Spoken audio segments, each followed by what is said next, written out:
Coming with me, feed my fantasy.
Hey, what's going on, everybody?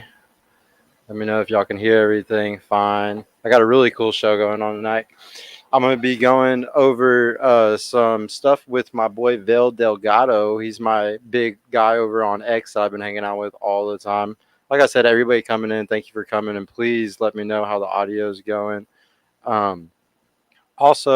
But yeah, we're going to be doing a really cool show tonight where we're going to go over the top 10 copes that most men go through. And y'all know this, especially if you're a guy that has been struggling with dating. You know you might be coping in a few ways. You know, you might be smoking that copium a little bit. So we're going to go over the different ways that guys, cope with dating and put off, maybe trying to get girls, or they just say they're not good because of XYZ. We're about to really expose all these fucking copes tonight. But yeah, let me go and jump over into the space with Vale. Where's my boy at? Start listening. I think that copium a little bit. So we're gonna go over the different ways that guys, cope with dating and put off, maybe trying to get girls, or they just say they're not good because of X. I hope I'm not gonna be able to hear myself the whole time. Cope with dating and put off, maybe trying to. What's up, Vale? Can you hear me?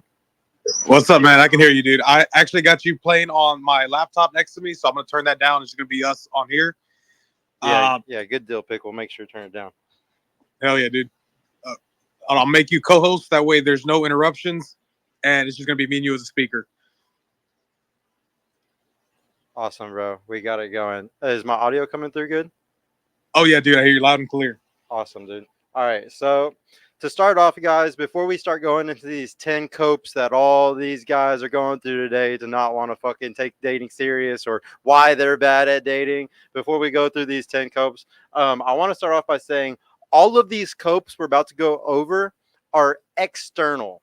So what I mean by that is that you're pushing the blame all externally. You're saying it's not my fault, it's not me, it could never be that I'm not working on myself, or I'm not a cool guy, or that I have communications issues. It's all these things. It has to be one of these 10 copes. There's no way it's me. So I really want to go over at the very beginning. This is all about self-reflection. This is all about self-awareness. Some of y'all might be bothered by some of these things that I bring up, and if you're bothered by it, please try to see if it's because I might be right about it. And at the very end, anybody who disagrees, I want y'all to come in and debate. We're going to go back and forth on any of these points. I'm going to number 10 off. So if anybody disagrees with any of them or anything, y'all are more than welcome to come up and bring up which number you disagree with, and we'll talk about it. Or if you just want to discuss it and say you really agree about it and you have a anecdote for it. And Vale's going to be going back and forth with me also. So he's going to, because if y'all don't know about Vale, he's my good homie on X, and he's a virgin. We're gonna go ahead and announce that on stream. And but he wants to learn about dating. He's somebody that takes a lot of advice from me, and he really, really applies a lot of things. So I want him to push back on me. I want him to actually disagree with me, and give me more tips on some of these things, and maybe we'll have a good discussion about it. But yeah, to start off, guys, the first thing that we're gonna get into is the passport bros, the worst one. Wait, actually, let me put this link in so then people who are watching it on YouTube can come over, because I don't want them to miss this. Sorry, guys, I'm not good at this. Copy link. Go to YouTube. YouTube. Purple pill pod. How you doing, Vale? How's your night going, bro? Oh, dude, I'm doing great, bro. I got everything set up. I also Cool. got your link, dude. Thanks for reminding me. Pill pod. How you Put doing, that Vale? in How's your here, night going, dude, so bro? people could check out Ooh, your sorry, channel. that was loud, guys. If anybody heard that. No, it was good, bro. Yeah, I'm pinning it. So everybody can go find it on the stream. Pinned message. Okay, good deal, Pickle. All right. Oh, damn. Am I still in the space? Did the space just end? I think the space crashed. Maybe his space crashed. Maybe it was just me. It was probably just me. Purple Pill, Sergio was right. I am a virgin. I'm 24 years old.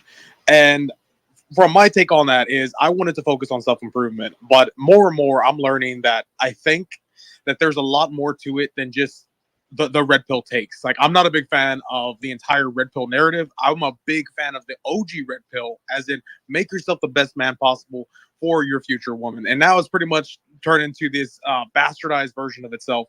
But we're gonna get into it. And these 10 concepts that Sergio has are fucking awesome, dude. We went over them right before the space. Oh, hold on. He might be a bit tiring and a bit retarded, but my bad. No, it was just the browser. I'm having to go through browser, so I guess it acted retarded.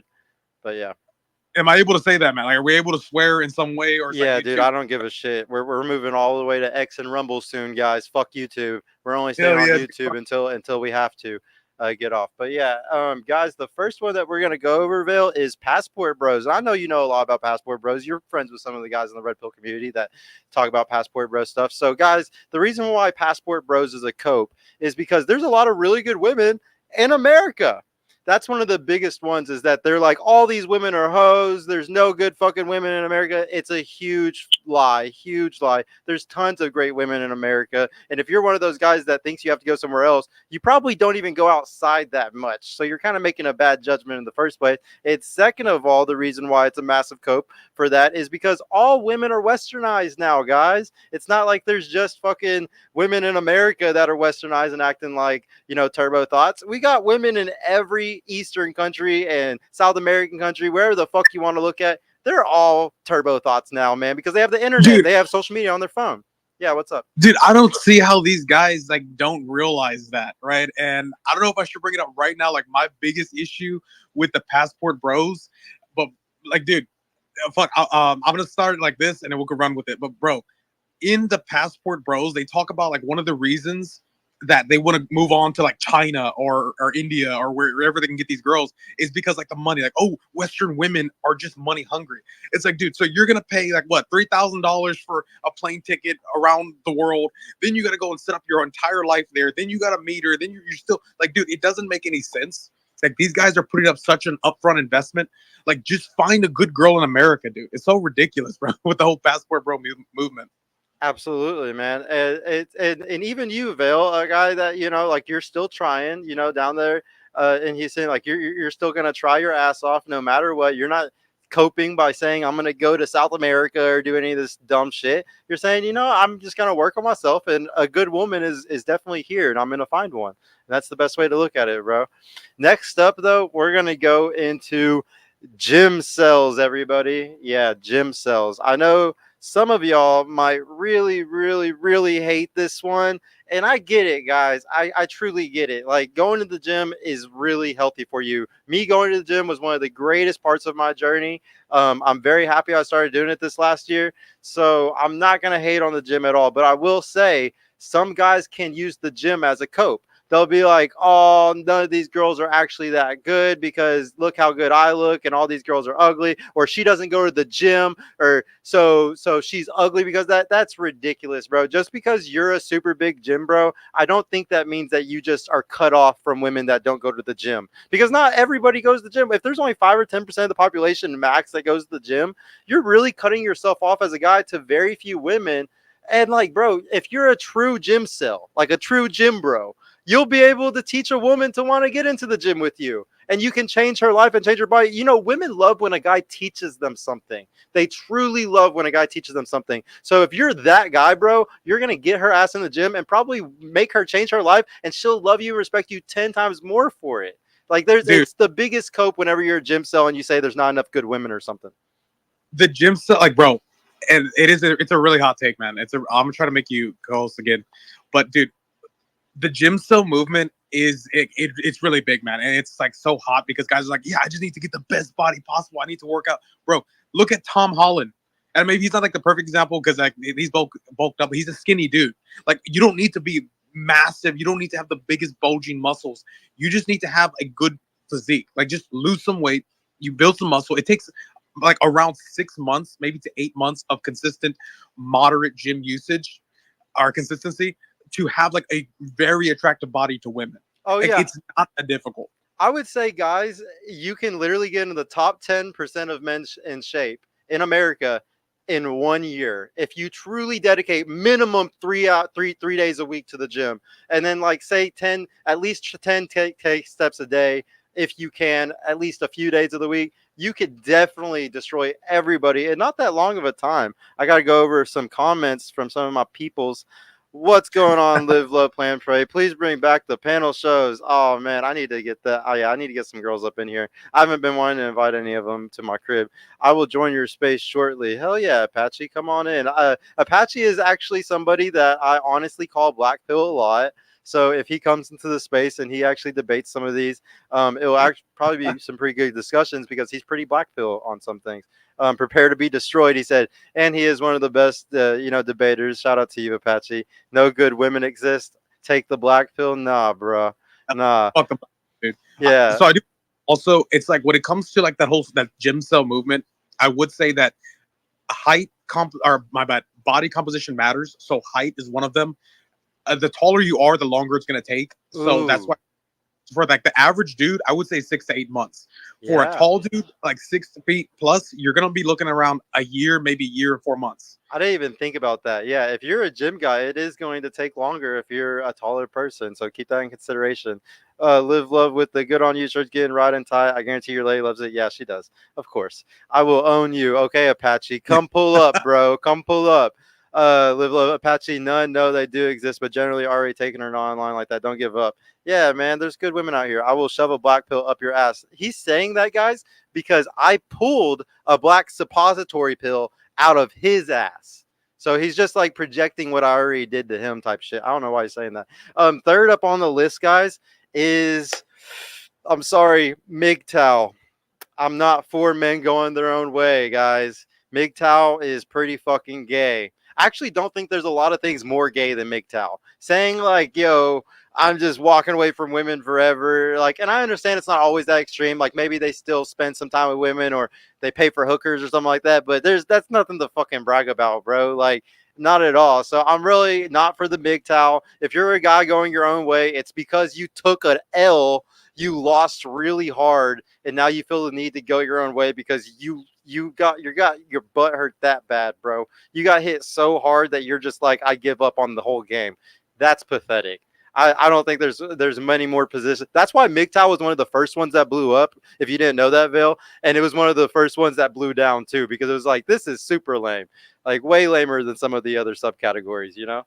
Dude, I've had issues with MGTOW since I first like started watching the videos because I used to be really red pill back in like 2020.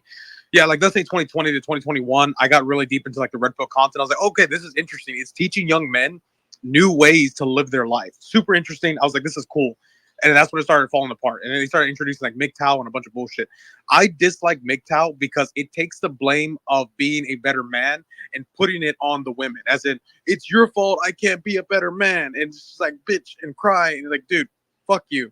You're being a bitch because you're saying I'm relinquishing all of my responsibilities as a man and I'm giving it to the woman because they're just so needy and they're so attention grabbing. Like there's no satisfying a woman. It's like, bro, just like that's the issue I have with MGTOW, dude. It's like it's relinquishing masculine responsibility. And I guarantee you, if we peeled layers back on those guys' situations that are MGTOW, I bet you'll find that they only failed at one or two relationships. They got burned a couple times, and they're like, "Fuck this game."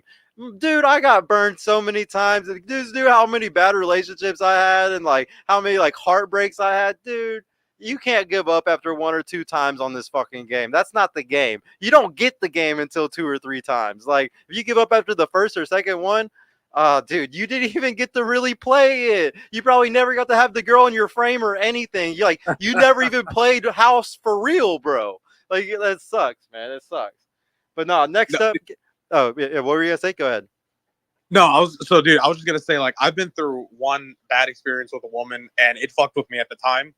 But like learning, like that was the thing I learned from it, and I know maybe like my next real relationship or my next interest, it may fall apart too, and like it's just gonna keep doing that until I find somebody that's actually going to pair well with me. And I think guys, they're so deep into the call it blue pill, call it the fantasy of I'm gonna meet that one girl and she's gonna be my soulmate. Like soulmates don't exist in my opinion, because if you boil it down, dude, from like the entire U.S. population alone, there's like 380 million people.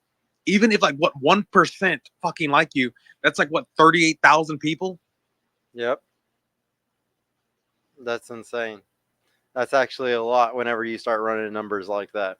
That's how every guy needs to see it. Like, there's actually a fuck ton of people out here. It's just you're probably this is and just a little tip, guys. The more hobbies you have, or the more like crazy your personality is, the more you're cutting yourself off to less people. So, like, don't get me wrong. If you're into Metallica, wear your Metallica shirt. Like, I hope you find somebody that's into Metallica also. But also like don't cut yourself off from more people. I'm the type that's very plain with my clothing. I wear just white shirts, black shirts, just blue jeans, black jeans. I try to be super plain Jane because I don't want to cut myself off from people. There's a lot of good people out here, and if just because they're not into something that I'm into, I would hate to like not be able to find an awesome love life with somebody just because we weren't into one thing that was in common. Next up, number 4, guys, we're at Black Pill. Apache, I hope you join for this one so I can have a real life example of a black pillar. Not black pill is just there's no good women out here, you know? There's just they're all fucking bad, they're all whores. The world is going down. The doomer is just full on site. They're just bringing in the communist society because they're such fucking failures that they think there's no way they'll ever succeed in capitalism. I would say the black pill doomers are just the most opposite of success. It's just the epitome of failure. The black pill doomer is usually living in their mom's basement, usually playing video games all the day, usually fat as fuck. They're usually all these horrible fucking things. So that's why we just don't listen to black pillars at all. And we know that they're actually, of all the copes on here, even though I say MGTOW's the worst, we all know black pill's the fucking worst. It's really like they're the ones that cause all the hatred. They're the ones that push out all the shitty red pill rhetoric and make men and women hate each other. They're the enemies. At the end of the day, if we're ever wondering who the fucking enemies are that we battle every day, I bet you 90% of the time it's these fucking black pillars. So that's why we're going to rage against them the hardest. Dude, anytime I hear black pill anything, it genuinely pisses me off because it says, you know what, I'm not gonna try. Fuck everything. We're done.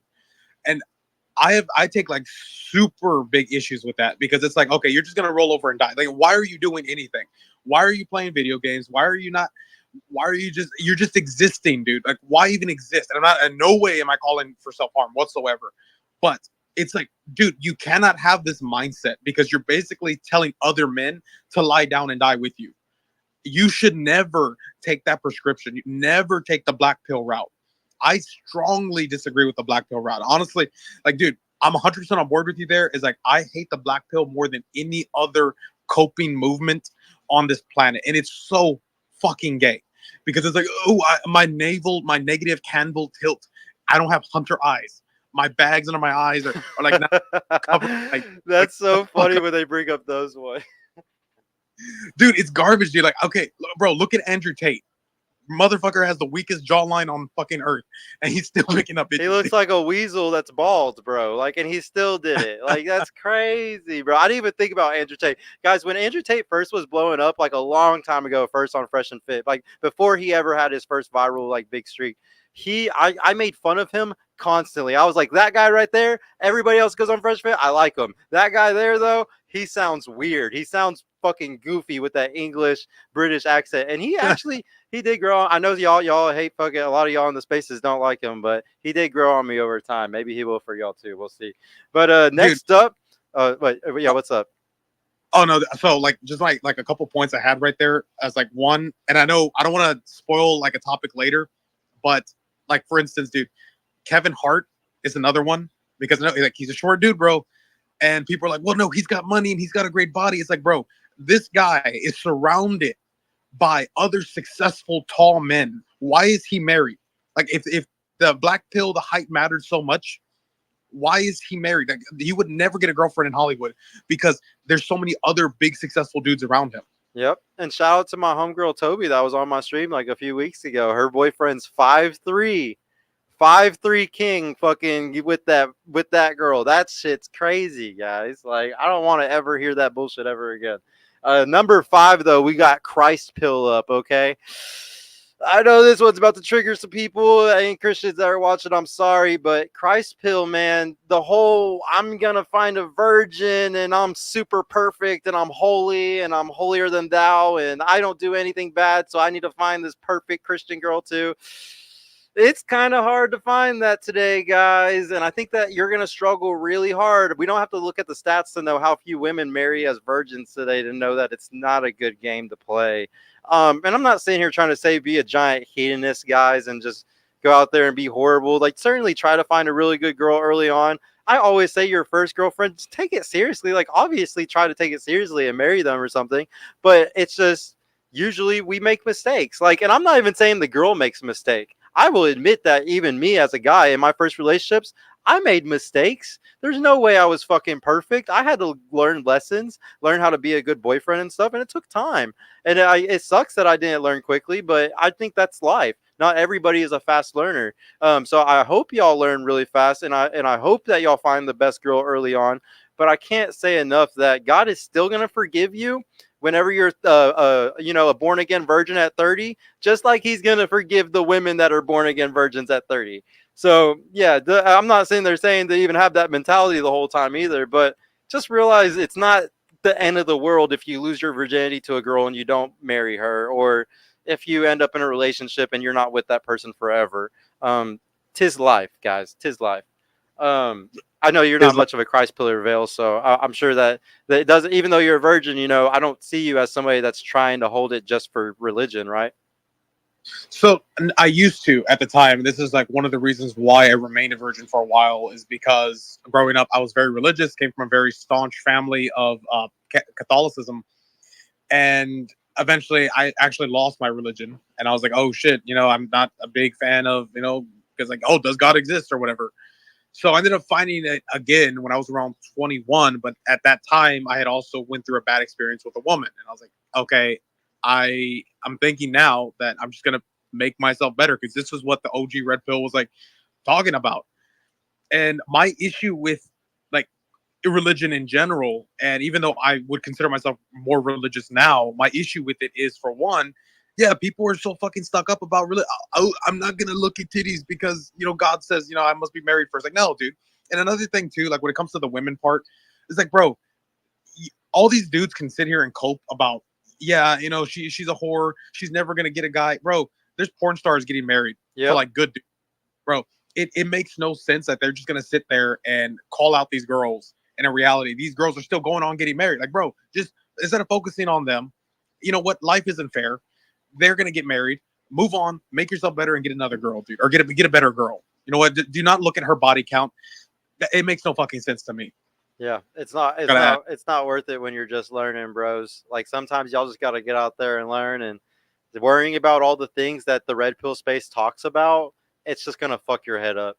Like, it's literally like you need to just go get experience. Maybe read the evolutionary psychology books later on, but get some experience on the front end before you do any of that stuff, guys, because it can damage you learning those facts and not understanding women first, like not understanding them for real. Guys, next up on number 6, Number 6, we got looks maxers. Very close, very close to black pillars, but looks maxers are crazy about looks maxing. They're doing gum stuff to get their jaw bigger. They're getting surgery on their knees so they can grow taller. They're doing steroids or testosterone, whatever it takes to change their self aesthetically. Botox. Shit, I've seen them do nose stuff before. I've seen guys do all types of shit because they think looks are everything.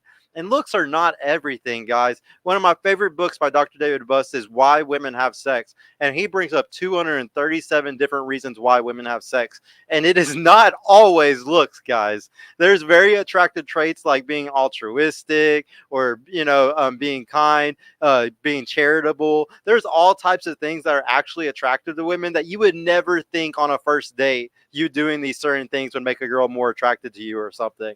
Don't ever think it's just your looks. And any guy that thinks it's just his looks, the biggest reason why looks maxer thinks looks maxing is key is he is projecting how his dating strategy is. Because as men, we really give a fuck about beauty in a woman because for thousands of years, beauty showed us, how healthy she was and how young she was, which was things that were great for having children and a family. So guys for hundreds of thousands of years really used the looks of a woman to determine if they were good. And those guys are so retarded, stuck in their own head, looks maxers, they can't get out of their head that women aren't the same as us. That just because we're so focused on looks maxing, I understand why women looks max, like why they get BBLs and why they get their tits done. It's their main thing to get attention, and they need to get attention from the right man to lock someone down. So I understand why they do all these things. When a guy does it, he's honestly confused or he's gay. Yeah, that's as simple as it is. So here's something interesting about that, right? Because I was partially into looks maxing. I tried a lot of stuff when I was younger. When I mean younger, like maybe 2 years ago. But the issue is like after learning about it, you kind of understand like, yeah, we really are different. It's like dudes see or have more respect for the guys with the biggest muscles, right? Women don't want dudes with mass. You look like a walking tumor, dude. You don't have you don't have to be like this, like this hulking dude. They want a nice built guy. There's a reason why they're like swimmer bodies. Swimmer bodies like the most attractive body to women. And of course, a lot of dudes and a lot of black pillars will say, well, those statistics are favored because it's all women saying what they want. Women don't know what they want. It's like, dude, they're humans too. And I am no way a blue pilled simp, whatever people would call me for like, oh, women have a brain. Like, well, yeah. It's like there's a lot of things that women don't care for. It's like women like dudes with short hair. A lot of Yep. And dudes like women with long hair. It's very different. But it's subtle. Like for instance, a guy can have long hair and still be an attractive guy to women. But if he's like so focused on his hair, he's taking longer than her to get ready. That's gonna make her lose respect for you. That's when it's. And here's why I know this. Oh, go ahead. No, that's when it's too feminine. You're right. Yeah. Yeah, and here's how I know this. Okay, and anybody who's like, well, he's a virgin. Why is he giving his opinion on women? Dude, I lived with women my entire fucking life. Majority of my family was all women. Majority of my friends were all women. Call me feminized, feminazi, whatever you want to. Like I have experience with women, just not in the dating market, but I still know what they want. It's like you observe. It's like watching documentaries, dude. Yeah, you actually got a higher rank than a lot of guys because at least you're around them. I feel really bad for the guys that don't have no sisters, no moms around them or anything. They're so screwed, and that shit's scary, man. That's those guys that we need to talk to the most because they're gonna be stuck black pill if we don't get them around some women and get them at least calibrated enough to be able to be around somebody.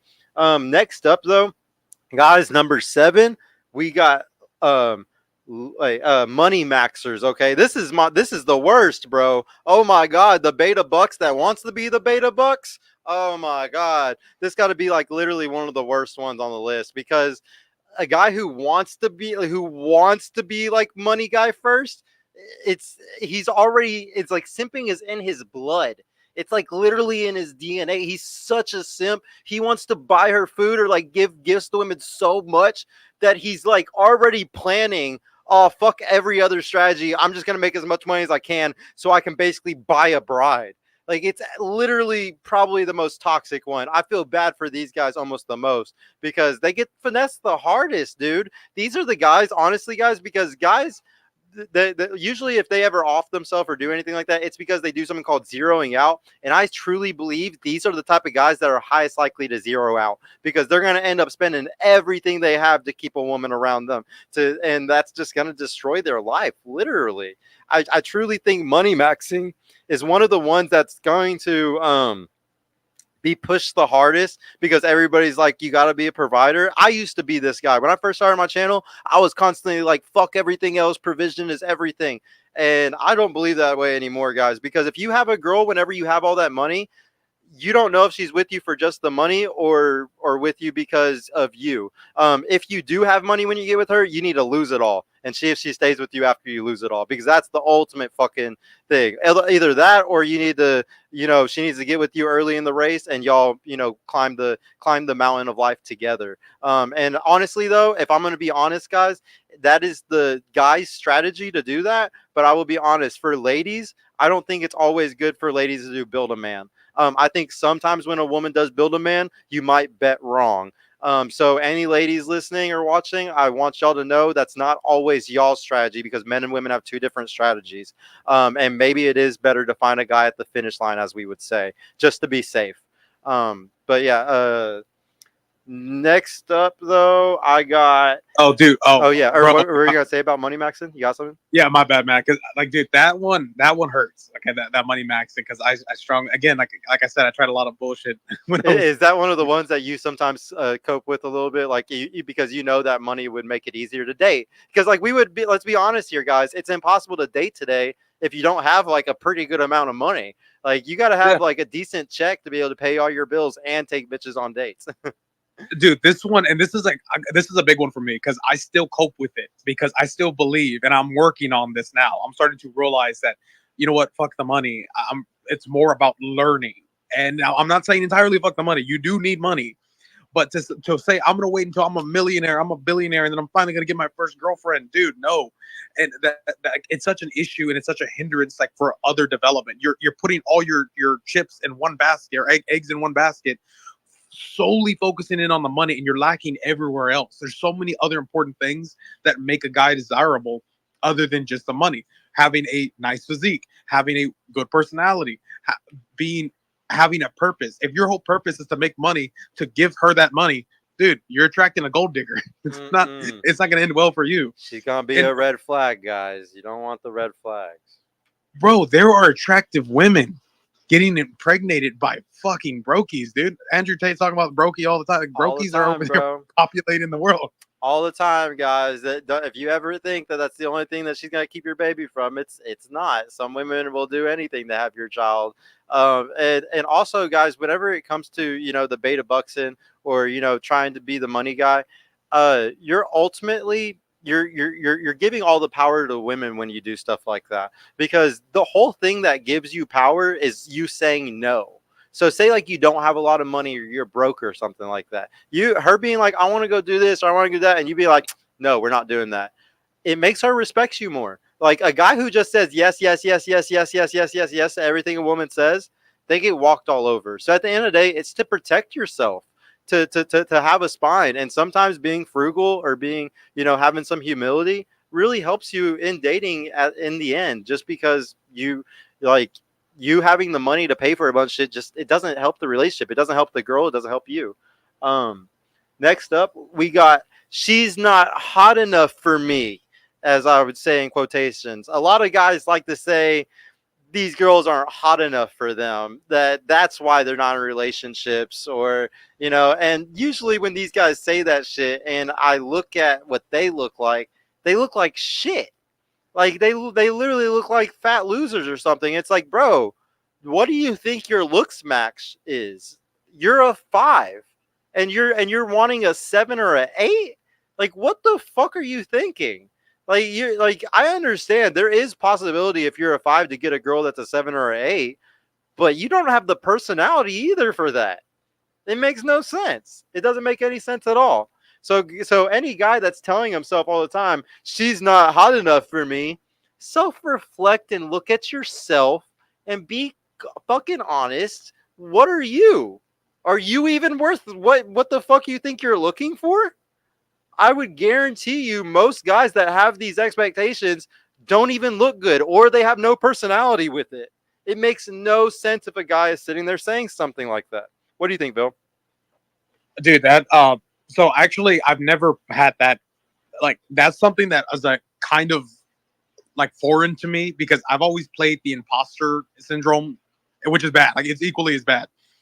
But when it comes to like, she's not hot enough for me, like, bro, it makes no fucking sense. It's like, who do you want then? Do you want Jessica Alba, dude? Like, with Jenna Ortega?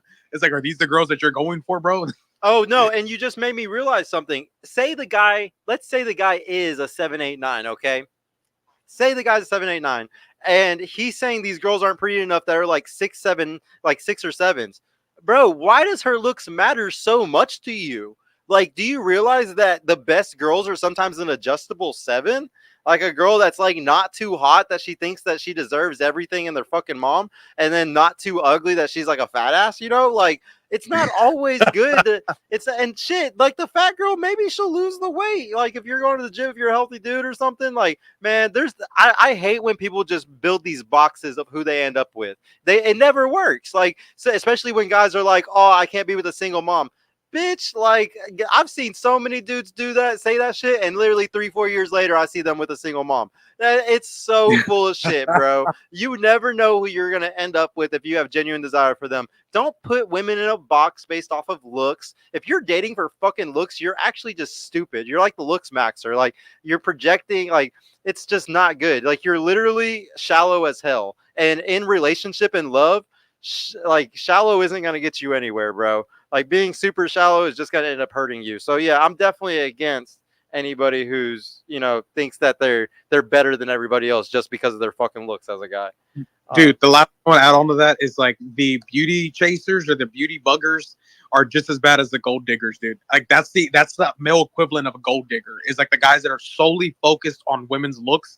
That's what they're going for. Absolutely, man. Nope. And then guys, next up we got number 9. This is everyone is online. That's what they always say. Everybody's online. I have to date online because that's where everybody is. It's a fucking cope, man. Everybody is not on dating apps. There are tons of people in the real world. There are tons of places you can go and build a social circle at. If you think that everybody's online, so I have to date online, you're literally just retarded and you probably haven't touched grass. You probably have not gone outside. That is one of the worst copes I see every day. As somebody that's so against dating apps, it's probably the thing that triggers me the most whenever I hear these guys say, I have to date online because it's the only way. No, it's stupid, guys. Literally, you get no social skills from it, and you only meet girls in their frame because it's their best strategy. And on top of that, you're never going to fucking have a girl that's really likes you unless you're a top 5% looking dude. It's always going to be the girl that's choosing you as like a beta bucks. Unless you're a top 5% looking guy and you're just pulling bitches based off of your looks, it's never genuine desire, bro. Never. Like you're wasting your fucking time, guys. And you know what? You waste all your fucking money on dates doing online dating. I never spend fucking money whenever the way that I dated through Social Circle. The only time I spent money was when I knew I was gonna probably fuck a girl. Like y'all be spending money on bitches that don't even like you. It's fucking weird, bro. Like just stop doing the shit that you think is best just because it's the easiest one that you could do from your phone on your couch, you lazy fuck. Like Jesus Christ, that's so ignorant. I'm sorry, guys. I'm sorry. I got to hold myself back. I get really triggered on this one. Whew. No, dude, bro, you're 100% right, man. And I'm not just agreeing with you just for the hell of it. Like these are genuine issues that men are facing today. I don't believe in that. Like it lacks substance, dude. You're gonna be somebody online. Now, I'm not gonna say it's not entirely impossible. It is very possible to a degree, but you're still lacking substance. First off, you're dealing with so many other variables, dude. She could be a monster, a cow, or whatever behind. Yeah, dude, catfishing, bro. Yeah, like, dude, there's certain things you got to worry about, man. Like, if a girl's like, yeah, I'm really into food. I really like food. And she looks cute on her photo. It's like, wait, dude, there's something brewing in the background. If there was a dating app, bro, that was fully authentic and there was no way to catfish, I would maybe okay with that. Like I'm kind of maybe okay with Bumble because at least the girls messaging the guys, and I would maybe kind of be okay with an app you know, like that. But yeah, nah, dude. For the most part, guys, you wasting your fucking time. But next up, guys, number 10. Number 10, our last one. And then everybody who wants to come up and talk, y'all are more than welcome to come talk on stream after this. And y'all can push back on any of these points or add in your own 2 cents of why any of these copes fucking suck. So everybody watching on YouTube can, you know, laugh about it also. But number 10, guys, is short guys can't get girls. I'm too short. That I'm never going to be able to girl because I'm too short. I'm so tired of this one, guys. Like I said, one of my friends that came on my show, y'all go watch the episode with Toby. She's not an ugly girl. She's definitely very, very nice looking. She's a model. Like she makes very good money off of her body. She has a BBL and fake tits. Like she's fully done. That she's with a 5'3" dude. Okay. Now, don't get me wrong. Is this 5'3" dude thug maxing a little bit? Yeah, he's thug maxing. He even has a little bit of a belly too. He's not some big fucking muscly 5'3" dude either. He's not. He's that. So that just goes to show, man. It's even 5'3" dudes that aren't gym bros still getting girls. And I'm not even talking just regular girls, like girls that some of y'all would consider fucking 8, 9s, and 10s.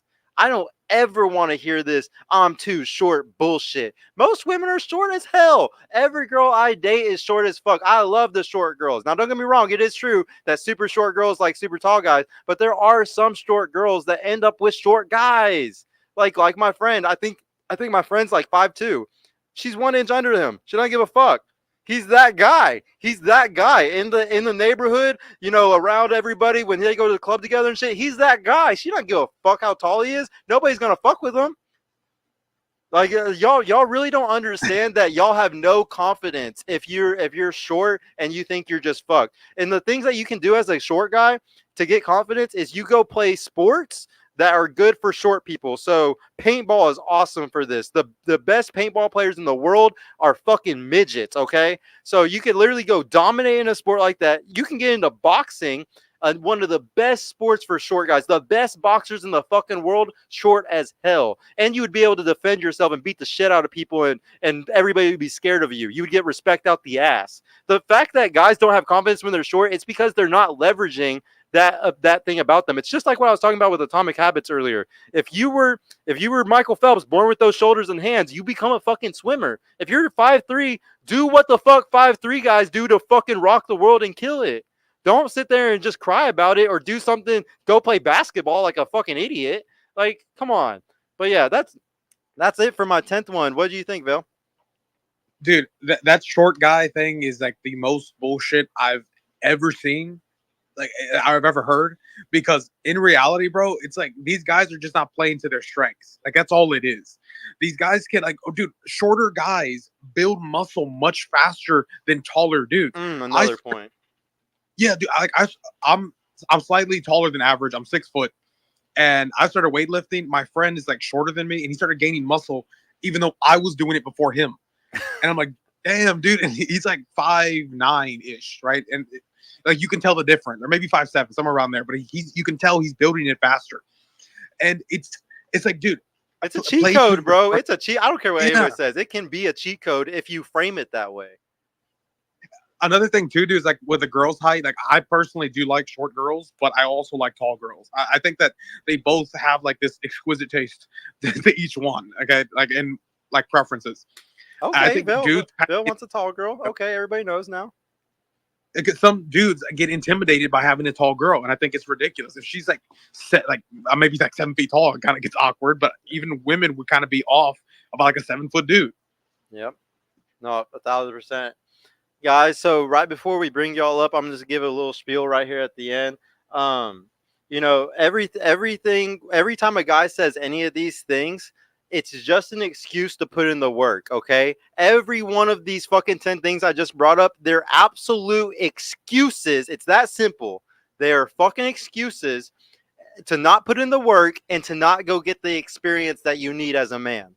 It's that simple. So if you're a guy who has any of these copes and you're mad about this, stop making fucking excuses, bro. That's as simple as it is. You're making excuses. You need to go put in the work. You need to go get some fucking experience. But yeah, go ahead and start bringing people up, Bill, and we'll start having a discussion with everybody now. Hell yeah, man. Okay. dude, on the panel, like one at a time, or bring everybody up Yeah, at once? bring everybody up, and everybody just start doing hands. Like everybody can come up, and we'll just do one hand at a time. Let's go. I believe Kid Guru was first, and then Pam, and then Apache. What's good, gentlemen? What's up, good, KG? gentlemen? How was your Sergio? How was your Amazing job, my boy.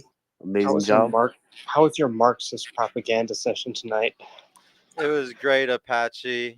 Let KG go first, Apache, and you'll go third though. But we'll get to have our one-on-one. Okay, don't worry. We'll have our duel.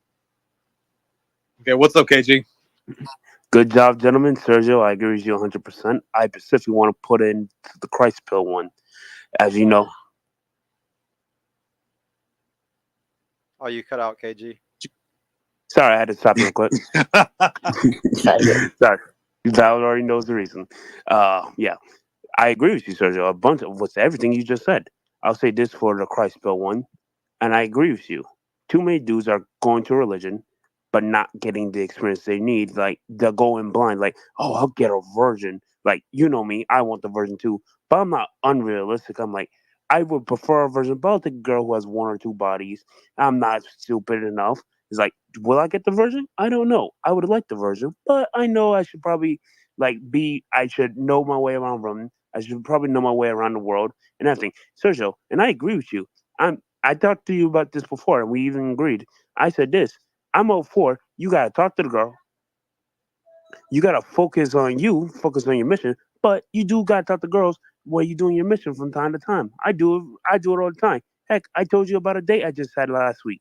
It went good. We're about to go out again. Yep. The biggest thing is you're saying proactive, and that's all that matters. If you're gonna do the whole Christ pill thing or try to find a virgin, it's fine to have that hope. I just can't express enough to stay proactive though, and you're staying proactive. That's all that fucking matters. Like you're trying and you're going with the flow because as we all know, the vibe is everything. You know. Yeah, I gotta. Well, I'll tell y'all this later. That's a different conversation later, though. Yeah. We'll talk about something later, bro. Or the private stuff later. But yeah, Pam, go ahead. Hey there, you hear me? Yeah, I can. That's Can you? awesome. Thank you. Sorry, I smoke a pack a day. I just want to say everything you're saying is completely true. I only date midgets, but aside from that, I wanted to say Apache 117 something on YouTube. Apache 117 something. Big W in the chat for Pam. Big W's in the chat for Pam. I don't know what she's doing, but she's doing it. Pam scared the shit out of me. I was like, damn, we got Satan on here. I know, bro. I really did. Yeah, I thought I was about to get like a fucking spell on me or something. I give it on the first date. My name's Bob. But anyways, here's Apache 117. What's up, Apache? Hello.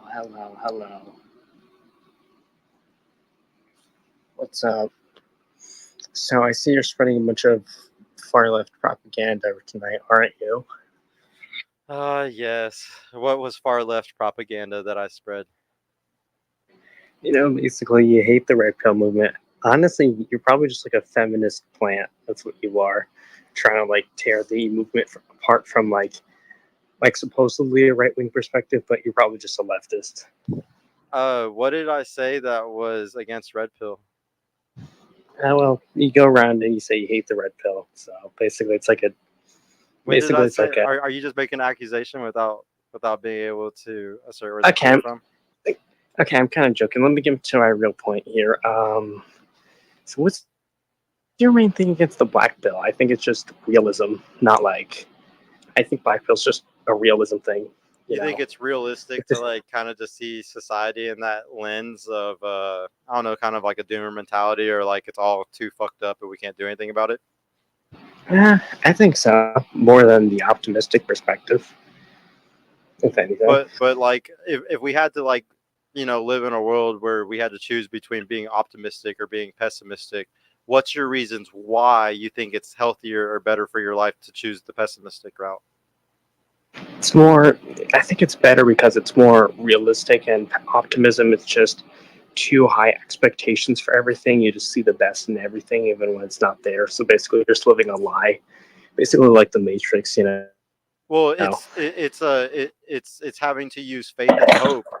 Like in order to have optimism, it takes faith and hope in things to come. So I would say that people who are black pill, they don't have any faith or hope in the future, and usually that's a reflection of how you are. So you don't have faith and hope in your personal future. It might not be the world. There's a lot of other people out here that are gonna have faith and hope for the future because they're living it and they're doing fine. And this is where religion comes in. And I met you through Andrew Wilson and Orthodoxy and stuff, and I know you're not that religious, but that's where religion comes in to help you with that faith and that hope. And I think that's why everybody actually needs a religious backbone to even make it in society right now.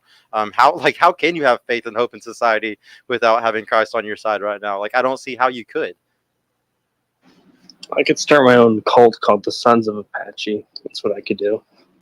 I guess if you wanted to troll the rest of your life, but I think that's better for you to go get some bitches, Yeah, but like, here's the problem: all your strategies just involve like being an extreme extrovert. Like, that's your only prescription. I Extreme think what? it's pretty narrow. I mean, Be He's all your saying extreme. strategies, extroverted. Extroverted. Yeah, yeah, like, yeah. Yeah, you definitely got to be outside. So, if like, do you really? huh? Like, Matt Walsh is pretty introverted, and he met his wife. So Yeah, but introverted during Matt Walsh's generation is not the same as being introverted today. They're not. They're not even close to the same things anymore. Being introverted 100%. today like, I means mean, like literally having no social life because we can do that. Like 20 years ago, yeah, you couldn't even fucking do some of the shit that we could do now. Like as far as sitting, at home and just getting food and everything delivered to you and all your hedonistic pleasures, all your dopamine fixes right there on your couch. Like that's we'd never lived in a time like that before until now.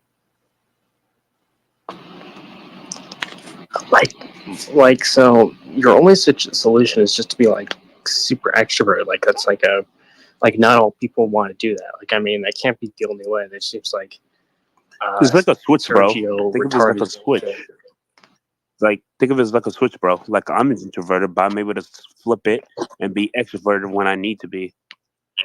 I would say it's like that for me Just too, Apache. It's not something that I just have turned on 24/7. Sometimes I'm extremely introverted, extremely, and I would say even in relationships, I'm like permanently introverted, and then I become extrovert when I'm single. I actually think it's weird when guys are single, but they don't have like a need or like this crazy want to like be outside. Because that's how it is for me personally. Like me personally, if I was single tomorrow, y'all would have a hard time finding me on Twitter and shit because I would be outside because I'm kind of bored. Like I kind of want to find a girl or like find people to hang out with or something. And it's a switch that turns on for me whenever I think that comes from me always living alone, though. I've never really had roommates that I would come back to, except for when I was young.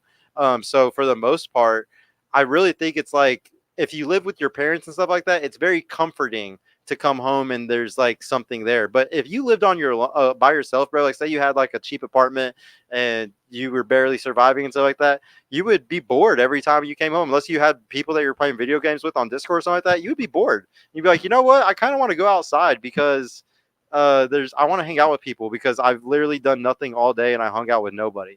But I do have some friends that are hyper introverted and they play video games all day long and they don't do that. But they also don't have girlfriends and they're 35, so it's not very healthy. Yeah, no. some guys weren't meant to get girlfriends. Yeah, And then there's a big percentage of men that probably won't get relationships one day, and I agree with that. And I do think that you can find your natural purpose in things other than a relationship or having a family. But I think I'm that's not the just exception more than the rule, though. That's and definitely I'm the not just exception. talking about and I'm not just talking about the faggots either. So Yeah. I mean, No, you know what I think, honestly?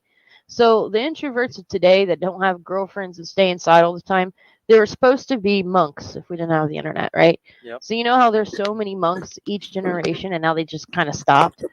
And nuns too. The nun population's come down. So I feel like there's a certain population that are meant to be asexual and not reproduce, but because we have the internet, that's I'm disruptive, not. right? Here's the thing. I'm not asexual either. I'm not like a fucking LGBT fag person. I'm very heterosexual, so it's I'm not not like I talking don't have. I'm not talking about you, Patchy. I'm talking about others. But I know you're young, bro. But like being 40 and not having a girlfriend's weird. It's weird. Even a booty call. But If you're not doing anything, if you're not doing anything, yeah, at least you got to be doing something, bro. Do something but productive. but the incels today who have a lot of hatred were supposed to be monks probably a century ago. If they were born a century ago, they'd definitely be fucking monks. I mean, like seriously, and that thought isn't wild because look at the decline in nuns and monks right now. Just because religion is in decline, they have no reason to become monks. What are they going Hey, to do? Go to I'm a a movie monastery for guru. 4chan or whatever? The problem is like when you deep dive philosophy and even Christianity to an extent, depending on what frame you look at it from, when you deep dive these things, they make you black pill. Like the way to just see No, the no, no, way no, that no. reality is, it can kind of black pill I you sometimes. respect. I can respect monks. I've met monks. I respect them because it takes a lot for them to sacrifice a big part of their lives, all of the rest of their lives, all right? Because they usually start out young. But now Yeah, we they have the usually internet. start out very young, so it doesn't We affect them. have a plethora of information. We haven't had this before. So there's going to be more people not becoming monks, but becoming monks in their own right. So like, okay, they wouldn't take a vow of silence, but they'd be on the internet all the time, right? Mm-hmm. They like to be in a closed environment, don't like to be around people, but they're inside their house all day. Things like that. If we didn't have that today, and we didn't have the internet, I'm betting you $1 million they would have been a monk in a past life, or if they were placed in another time frame. So that's why I think the internet's like evil. I really do. Without monks and nuns, I feel like there's nobody to pray for our salvation, and we can all, perish. That that's a funny little theory you have there. Why everything's messed up. Have you ever seen the movie the something of Dr. Parnassus? I can't remember what it's called. Something of Dr. Parnassus. It's where Heath Ledger actually died in the middle of making the movie, and like three other actors had to come in and write it with them. It's one of my favorite movies. But in that movie, they talk about exactly what you just said. How there's like no more spiritual beings like doing those things, Yeah. and if they're not there to like keep equilibrium with the universe, we're all screwed. Well, if you think about it like this, everyone has energy. Your thoughts push out energy.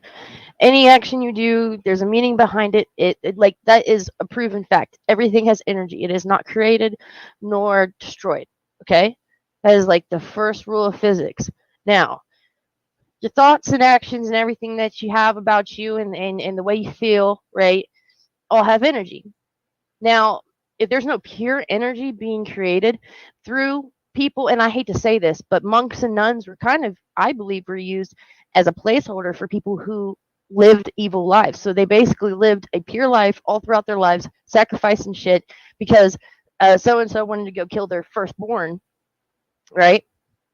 100 fucking years ago, and now today you see so much more and hedonism, sorry, and I wouldn't say blasphemy, but like the most evil shit. So someone without a moral compass, killing their kids, like Charlie, oh no, Daybell, Lori Daybell, all of that shit. Sorry. Um, you see that shit more because we don't have the pure energy being flown through anybody, and I personally feel like if there's an end times, it should be now. And if it's not going to happen, it should, because it's like what life is worth living if everything you need to learn is right in front of you. Other people has learned their lives for you, learned your life for you, right? So that's why people need to stay off the internet a little bit. Just have that barrier. So I'll actually disagree and agree with you to an extent. Like, for instance, I don't think people should stay off the internet because the internet has revolutionized humanity. I mean, people can create businesses, make billions, and spread information faster than any period of time ever before us. And it's only going to keep developing. There's no stopping it. Now, what I say is, where I agree with you, is that definitely we need community. We need people to understand each other and actually put forth an effort into pushing a better future for each other. It's Like, not going to that's be a where I good agree with you. future.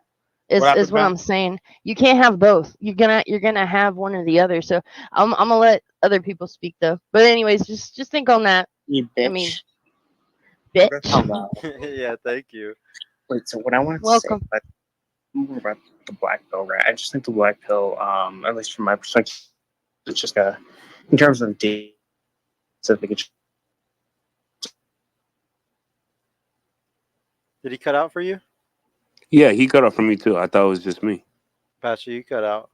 Yeah, I think his Yeah, voice is so soft that the damn thing couldn't carry it no more. What's up, Yeah, chicken? speak up a little bit, Apache. I can barely hear you. Say it with your chest. Say it with your chest, boy.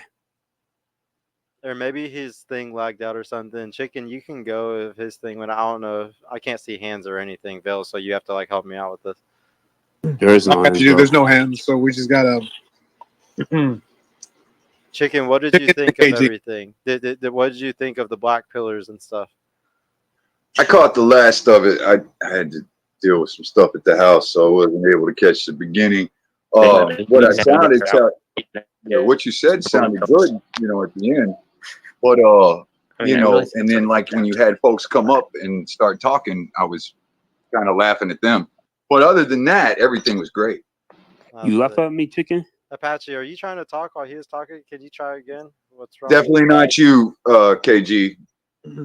Hold on, Apache. Nah, I'm messing wait, with you, bro. hold on. Okay, so KG, Apache. all right. So what I was yeah, going to say is you- I don't really see what your problem with the black pill is in terms of dating. I just think Hold it's a on. realization that you're not going to get the girl at that point. So I just think it's I think basically the opposition is basically just a bunch of liberal, gay, blue-pilled feminism. Yeah, but the problem is you're- that all throughout you're- history, when we had the black pill going down, we didn't have a bunch of people hating women over it. Yeah. Like they just accepted the reality of they wasn't going to procreate. You know what I mean? They wasn't like, oh, that other species is a bastard.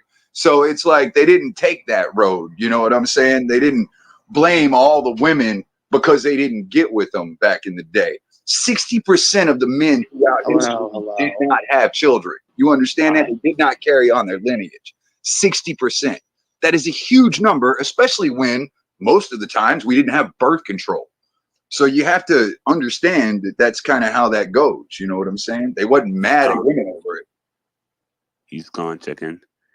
Yeah, he cries a lot. That chick was way tougher than him. I don't know, that damn chick, she had way more balls than that guy. Man, I'll say this to his point. What he just said, like that just sounds like more like red pill, black pills. Like there is no hope. There's nothing left. It's like as Sergio said, like I've been through the ringer. I told you the story about something, Me Too, all that nonsense. I've been through it. I have every reason to say, yeah, no, I'm never going to be with a woman ever again. But no, I'm not going to let one female mess up my experience with other girls. It's like, nah. I mean, heck, I'll be honest. I'll tell you this now. There was a girl I was about to marry. I was going to marry her in the future. Didn't work out. I was sad. Wound still fresh, but I got over it. I moved on. That's the way life goes. There you go. Nah, what's up, Short Stack? You coming up? Did you have something to say? Yeah, so Nafi posted a fucking space called Z Pill, and I'm like, bruh, you're not rewording the narrative of Black Pill to your fucking ideal. Like, it's not gonna happen. It's Black Pill for a reason. You leave it at that. And what's crazy was he just opened up the space as Val did. So I would just want him to take that as a really bad take. Yeah, he told me about this space. He made it last week, though. He was sending me a dream. I'm sure he did. What is it? I kind of want to understand about the topic at hand. So common copes, like using like a way to like kind of use the copium for their narrative. I'm trying to make sure I kind of got a good Yeah, basically. Yeah, basically what we were going over was I had a list of 10 different ways that guys cope with why they suck at dating or why they're not dating or just why they're not getting women or whatever it is. And we just went over 10 different ones. And Nafi definitely did have his face started first, but I wanted to do this show tonight and I didn't give a shit if I was stacking at the same time of his, so I still did it. Yeah, fuck the minority. Yeah, and we'll, especially with a bad. Hey, I am the minority, Short Stack. Well, I'm talking about minority We're all minorities. spaces. Fuck the minority spaces.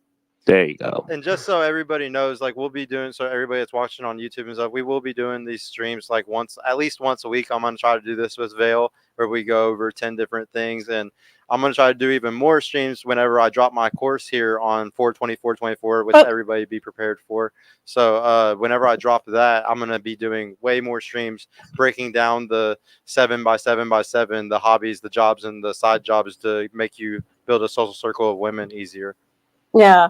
Well, I'm glad to be back on the podcast, technically. I mean, shit, third time running. So, Yeah, shout out. Yeah, everybody who's been watching for a long time, y'all would see Short Stack from actually being on the real podcast. So it's pretty funny seeing her now here on the virtual one. I think overall I'm pretty okay with my take about, you know, how I've personally used cheating and I shouldn't have done that.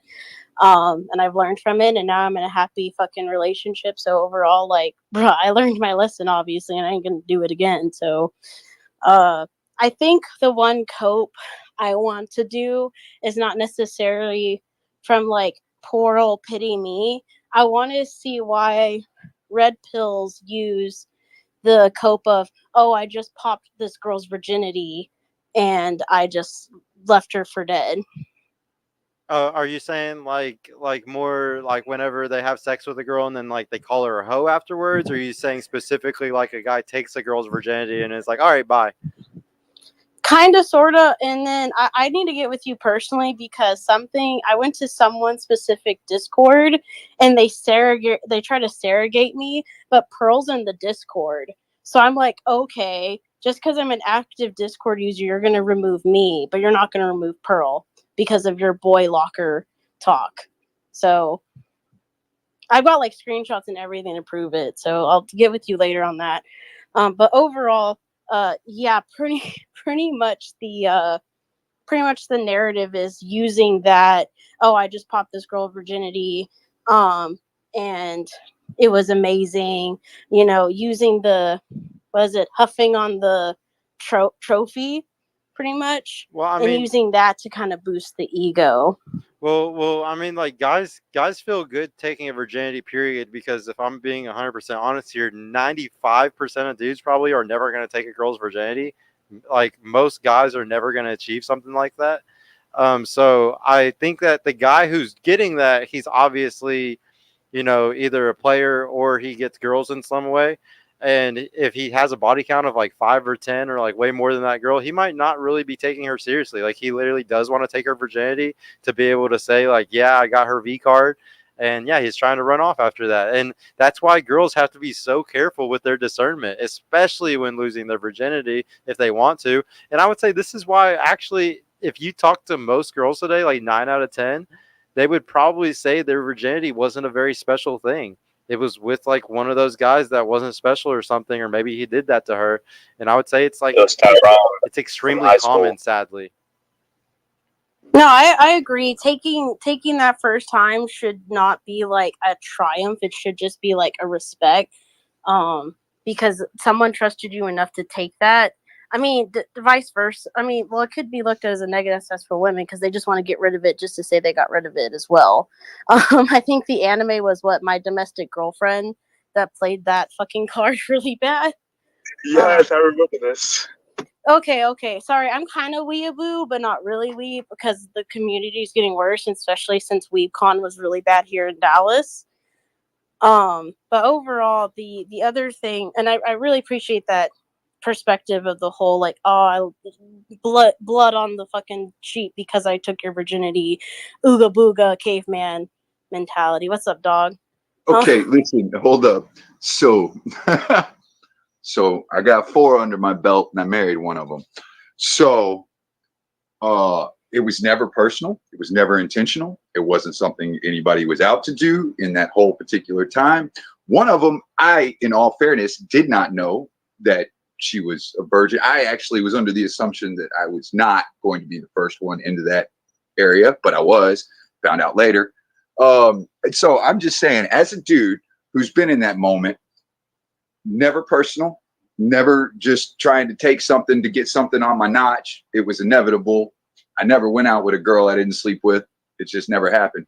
So I just want you to know that not all dudes who wind up with virgins intentionally go out to take a V card. That's not the point. Of course. And by all means, but they're using it. I mean, first of all, that's no one's business whose virginity you just took. And then second of all, if you're a real gentleman, you don't say your triumphs in like I send the DM to Sergio, but in context, it's like, oh, this sweet little girl, I just took her virginity, and it made me feel like I tried to like not do the woman card and be like, oh my god, that's gross.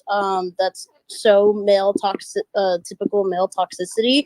But I had to like confine myself in personally to other friends and be like, am I allowed to feel creeped out that he just called this chick who he posted a little girl and loved the fact that she giggled.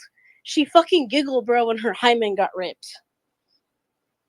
That's weird. Never seen a girl giggle when that moment happens. Never. So yeah, that's why weird. I'm like, it's creepy. Yeah, and it's also like, don't like say this to your fans in public, but okay, and then try to do the segregation.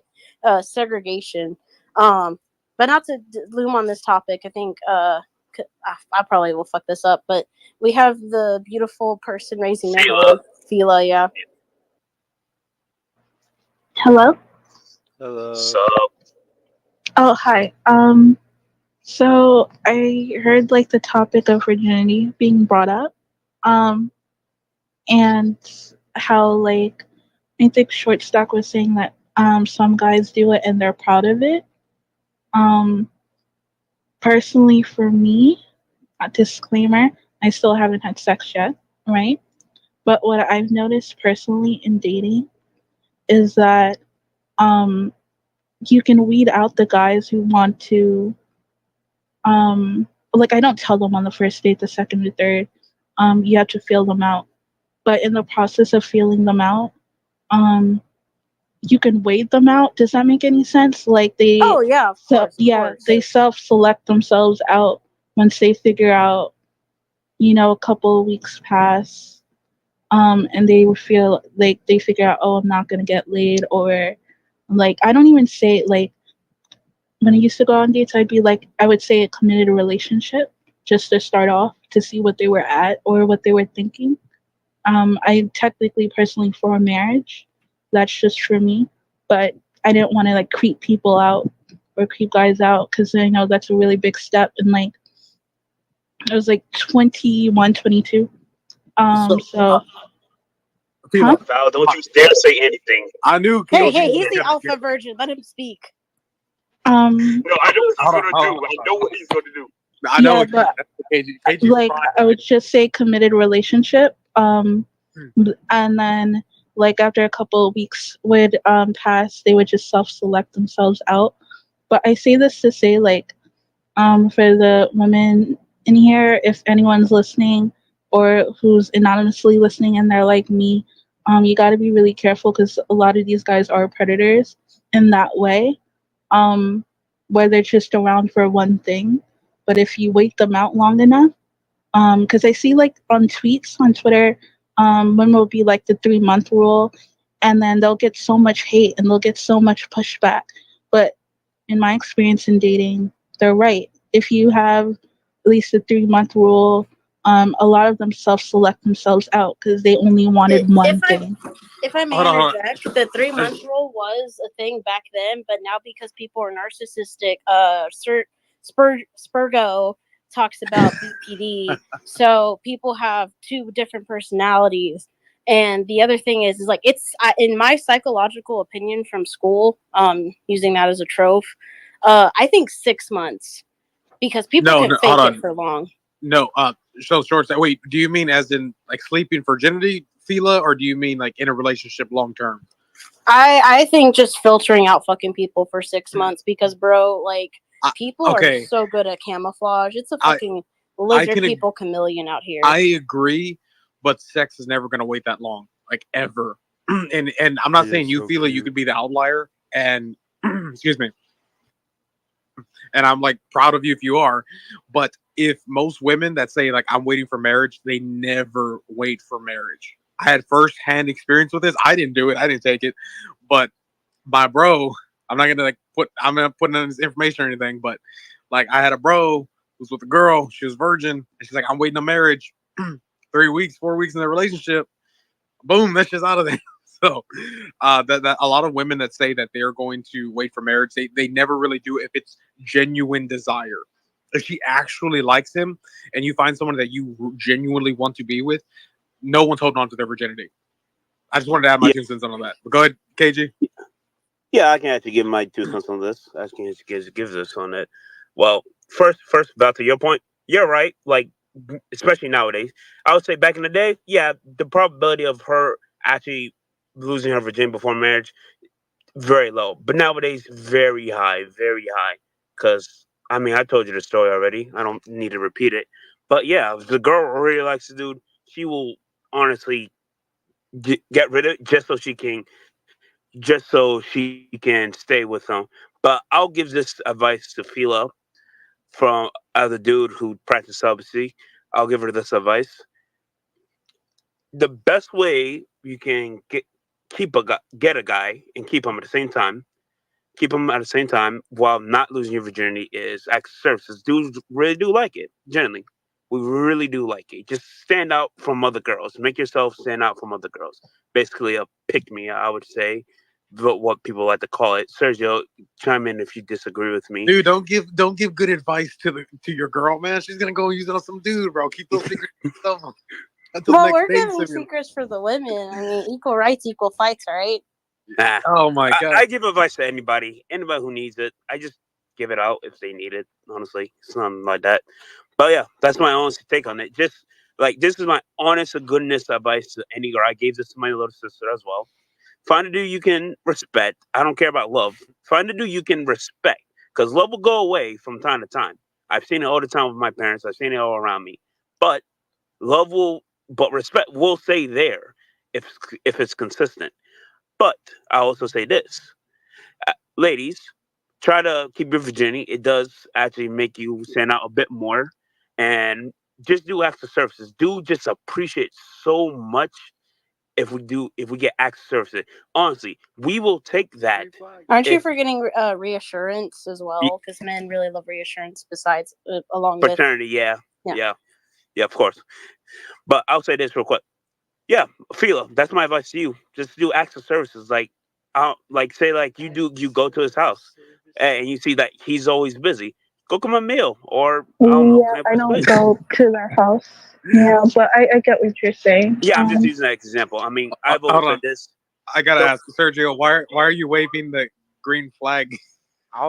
Because it's a green flag. He's saying a correct thing, bro. Like the thing is, even this is good advice, even for girls that sleep around too. Because even girls that Yep. say that like do have sex on the first date, the way that you provide value to a guy other than your vagina, whether you're a virgin or not, is through acts of service. That's the only other way that they provide value.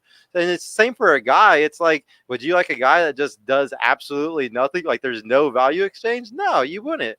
So it's just like it's really good whenever people, understand that their role is more than their vagina for Yeah. women. Yeah, see the dude. virgin does know something at least. Yeah, no, dude. Like I said, you give out at times, bro. You have your good tidbits, man. And I would say this personally, bro. A lot of dudes, and this goes back to, I believe it was, you know what? I think it goes pairs well with the two copes of gym cell and looks maxing, because these dudes will try to max out their outer layer, but inside they're hollow. There's nothing interesting about them. You don't know how big of a turnoff it is for anyone when you call somebody up and like, hey, what are you doing? Like, oh, I'm just chilling. Everyone knows chilling means nothing. Might as well say nothing, dude, because it's just as bad. It literally means like you have nothing going on for you, bro. Like just make up something. I agree. Like you gotta have some hobby, bro. You gotta have something you're doing on your free time when you're not grinding. Oh, I actually had a question. For any male species, because we're in 2020, you can't assume. I I wanted to ask, what is with the fucking copium of passport bros and hot That takes on how they're using that as a glorified luxury they can afford versus like you're gonna get your kidney stolen most likely and you're gonna get fucking used and abused even worse than American women. I'll say this real quick. Sergio, can I take this one real quick? Yeah, I'll give go my ahead, bro. Have fun. I'll give my 2 cents on this. Passport the Rose is like Sergio? It's like the what was it called, Sergio? What did you call it? The money copium. It's a bit of that one. Oh, money. Yeah, it's kind of it's kind of money maxers. Like, there's definitely like a beta bucks position. A guy who beta bucks, he gives up on every other aspect of reality as far as like going to the gym or becoming social, and he's just like, I'm just gonna fucking pay for it. Like, it's tricking, and like, we got to remember this. Everybody that's a simp eventually turns to a trick. Simping is just like the start of becoming a trick. And so, like, most guys will be like, fuck, I've been wasting all this money on dates and all this stupid shit. Fuck it. I'm just going to start paying for pussy. And that's whenever they start going and tricking out of the country, or they'll trick right there in their own state if they can. They'll go to Vegas, whatever the fuck it is. And so you definitely have to watch out for, guys that do this, because I would consider them the most weak to their senses, where they're willing Omega to like pay males, for yeah. it to fix it. Now, don't get me wrong. Sometimes it's efficient, and some rich people would say this is the most efficient way to go about is tricking. But I'm heavily against it because you can't get genuine desire from it. Now, don't get me wrong. Once again, there might be some guys like that's a rapper and he pays for pussy, and that girl genuinely desires him and wants to fuck him while getting $1,000 for it. But for the most part, most guys are getting no genuine desire, and that's what makes it gay. It's only I cool think when you fuck a girl because she Yeah, genuinely wants to fuck you. yeah. I Sorry, I think cut it out. Passport Bros is just another way of doing mail order brides, in my fucking Yeah, opinion. sometimes It's they your do the first brides, mail and order sometimes they bride. go there just to fuck. It just depends. Yeah. I Yeah, mean, careful in Thailand, man. You don't know if it's a pussy or not. yeah. Well, Simple as You know, that. here's what I'll say about these passport bros. This is their what do you call it? Tantrum about how Western women are being at present time. This is them and how they throw their tantrum. It's like how they're like, you're not seeing what I'm saying, so I'm gonna prove to you people by going to get some foreign chick.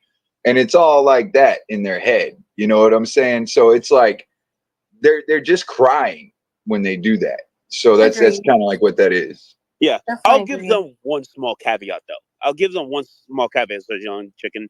There are, and this is just a small minority though. You do have some who will go there just generally looking for a wife and to start a family, so they don't get clipped by the government of America. I get that, but I just always say try to find a girl here at least. And if you really want to get married, if you genuinely want to get married, go do it in another country, and then come back to America, I guess. Shit, bro, I'll be real with you. When me and my wife was on that verge of not doing our thing no more, I was like, you know what? I'm fucking done with white women, boy. They're too much. They're just a damn handful. So that did cross my mind to be done with white women. I wasn't going across the country for one. There's plenty here, but I was just like, yeah, definitely done with white chicks. I think the other thing I wanted to, and that's a good point too that you brought up, Chicken, because my other copium is, what is the deal with like saying no more white women and going for ethnics that have very aggressive behaviors Really? tropes? I've heard the opposite. Short. It's No, usually like, okay, there's certain Yeah, I mean, levels of like, let's crazy be that are real though. fun Like, and certain levels of crazy that are annoying. And all I'm saying is that white women hit that certain level of annoying crazy. That's all I'm saying, man. I I've been around mean, them a long time. That's all I'm saying. Hispanic Spaniard women have the tendency to get so volatile and drunk that they get violent. So I guess there's like every negative aspect to every woman. Like, you got the yeah. hoochie mamas, you got the Latin women who just drink too much and get volatile, and the white women, It's I like, guess, I'll are just cut a the fucking. motherfucker. And then like white women are just the running joke of fucking dogs, which fuck Naughty Fairy. She's a fucking running joke at my point. I mean, KG does have the most experience here, so I want to know, like, what's his favorite type of woman? Race don't Fuck race dog. Did don't you matter, really bro. fuck the whole wheel? Like, hold on, wait. Did you date the whole wheel? Did you go to like Micronesia? No, I'm being completely honest. I mainly dated black girls. Honestly. I don't really care about race. It's more so the mindset I care about. It's just make sure she has a good mindset. Race doesn't matter to me. I really don't give a deuce. Oh, okay, Stewie. I respect that. Yeah, I like mean, I'm surprised. he's Sure. experienced with like the black chicks, so No, like sure. I'm surprised though. I've heard the opposite. Like it's black girls dudes are staying away from. That's what I've been hearing. So I'll be bluntly honest. it's all about how upfront they are about their psycho behavior. Dogs even giving me some props. A lot of people in my future or in my after the fact of dating of 3 years has given me props. I told my boyfriend before we even got together that I am psycho. I'm not over my ex, and I'm not willing to commit. He stayed for 3 fucking years. What That a is not simp. that is not my fault. And the fucking fact that he cried after sex is like the whole epitome of why I'm doing Jesus this fucking rap. Christ, you were shitting me. He cried after goddamn sex and you were still with him? What the fuck are you Hey, doing? I was a bad person, so it was kind of Oh, like this, like I love the Stockholm syndrome because I was a bad person and he stayed. So I will take responsibility for No, short, staying. stop, But I short. That's but not on well, you. let me finish, because at the end of the day, this was my bad arc. This was my being a bad person. I was trying to leave the relationship so many times, but he kept gaslighting me, and I fucking hate faux pussy for this shit. Because I told him like I was gaslit for so long that we were gonna stay in the whole like anime romance arc so long for 3 years that I have to fucking reconvene with my conscience and my friends that like, bro, was I really trying to leave and I thought I was gonna work it out? Absolutely. Because like I'm BoJack, bitch. Like I'm a bad person and I didn't believe in love. I was black pilled as fuck. But go ahead, Guru, because I know you were surprised about that. Yeah, I'll say this. That's not on you. Well, that guy's decision is not on you. It's not on you. I'll be honest. Every guy's been in the simping stage at least once in his life. Usually when he's super young, like high school, a bit of college. That's usually the age range. Would y'all agree with me, gentlemen? Would y'all agree with me? But I'll say this. No, Like, this dude. No. This dude. Hold on. There's no excuse for this fucking dude. I'll be upfront and fucking oh honest. no, He's I'm about been to get to this going. fool. No. And here's my overall ordeal. He was going to BDSM fucking or BDSM dungeons at 18, and he was like He was a try hard to get pussy. no, So honey, listen. Any Oh grown no, we're man done that here. cries after sex, you leave that motherfucker immediately. You get I up, should you have wash thought of off that your as the shit, and red you get out of the flag. house. That's not Yeah, no. okay. Yeah, that's not okay. I'm being Well, no, the completely honest. thing is like I'm kind of like an alpha female dommy mommy, so I thought of it as like, oh, he's really sad. I'm gonna fix him. So don't get me wrong. Like I said, I was a fucking that was my BoJack art, and I thought I was gonna fix him, but obviously I couldn't. So he's literally dating a lookalike of me, but claims it's just because she's another race. Nah, bro, she had that long black hair, back circa 2018 shirt stack, the big glasses, and is still tan and everything else. But Capital, what were you gonna say? I was gonna Yeah, say you this. That's not gotta on run you. away from That guy is dude that simply simp. cries after sex. That's fucking weird. I didn't know that Well, actually happened. here's the Um, thing. I grew up thinking it's okay for men to have a sensitive side, especially since like I at circa 2012, I was like part of the Gay Straight Alliance.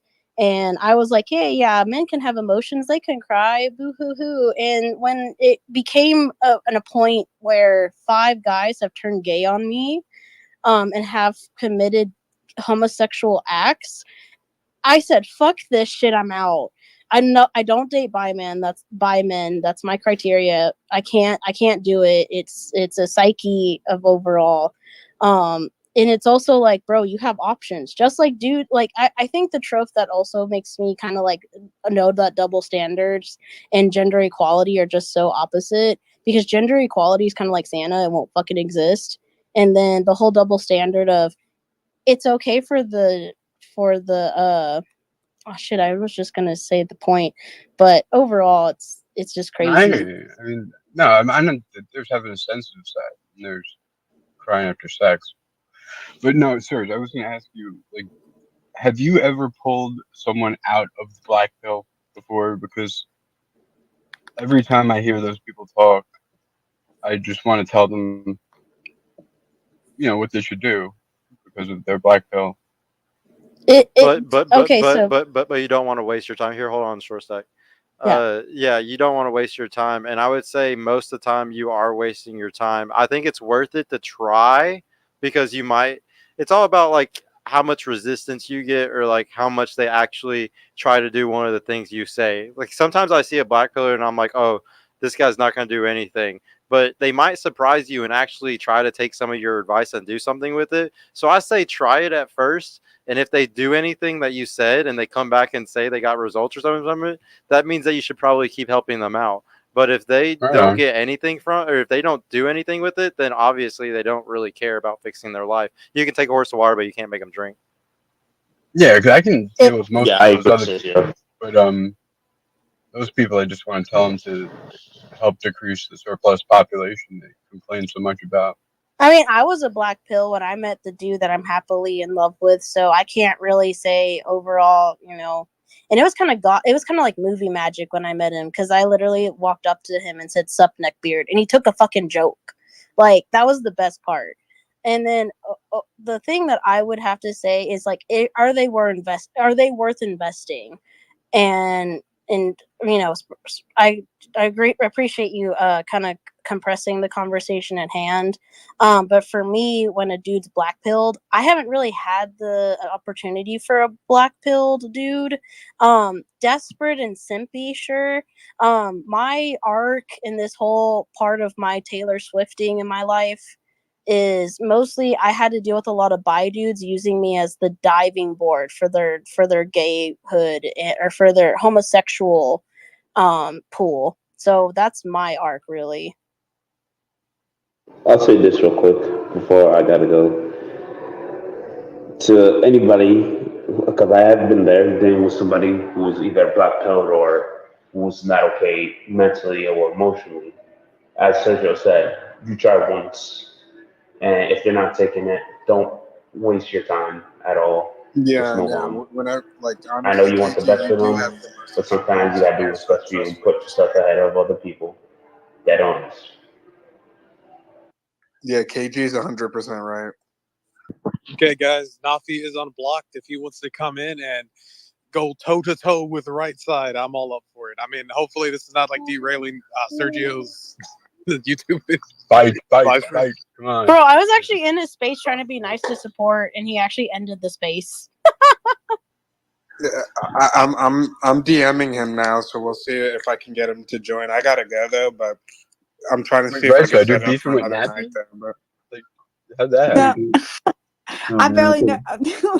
I don't really know who that is, but I was told that I've been summoned to drop an Oppenheimer on someone. Yeah. Oh, He all says he right. wants to speak with you, right side. Are you going to give him Wow. the chance? This is going to be a very interesting Okay. take.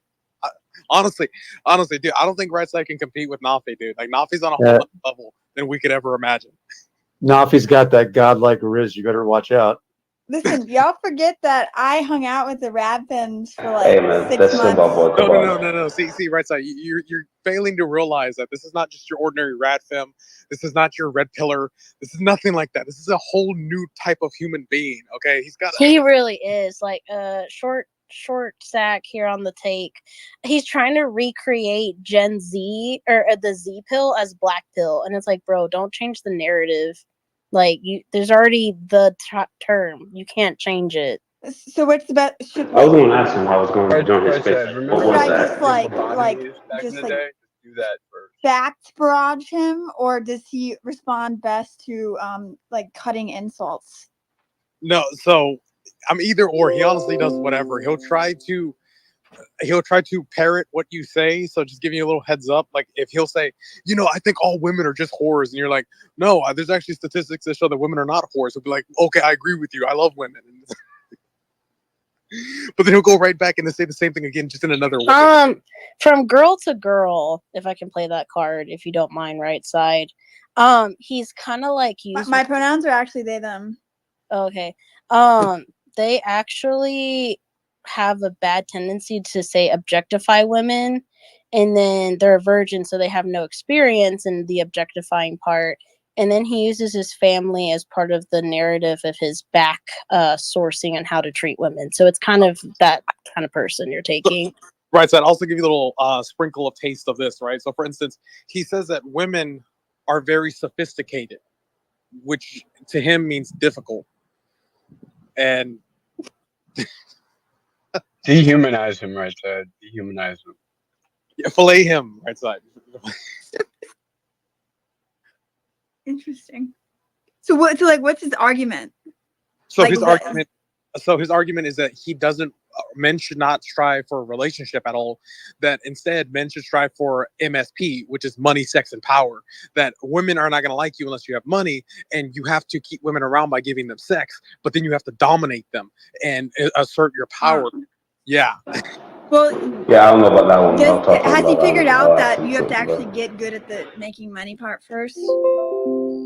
Well, he is a cashier, but he says that he's smarter Yeah. than. Hey, So yeah.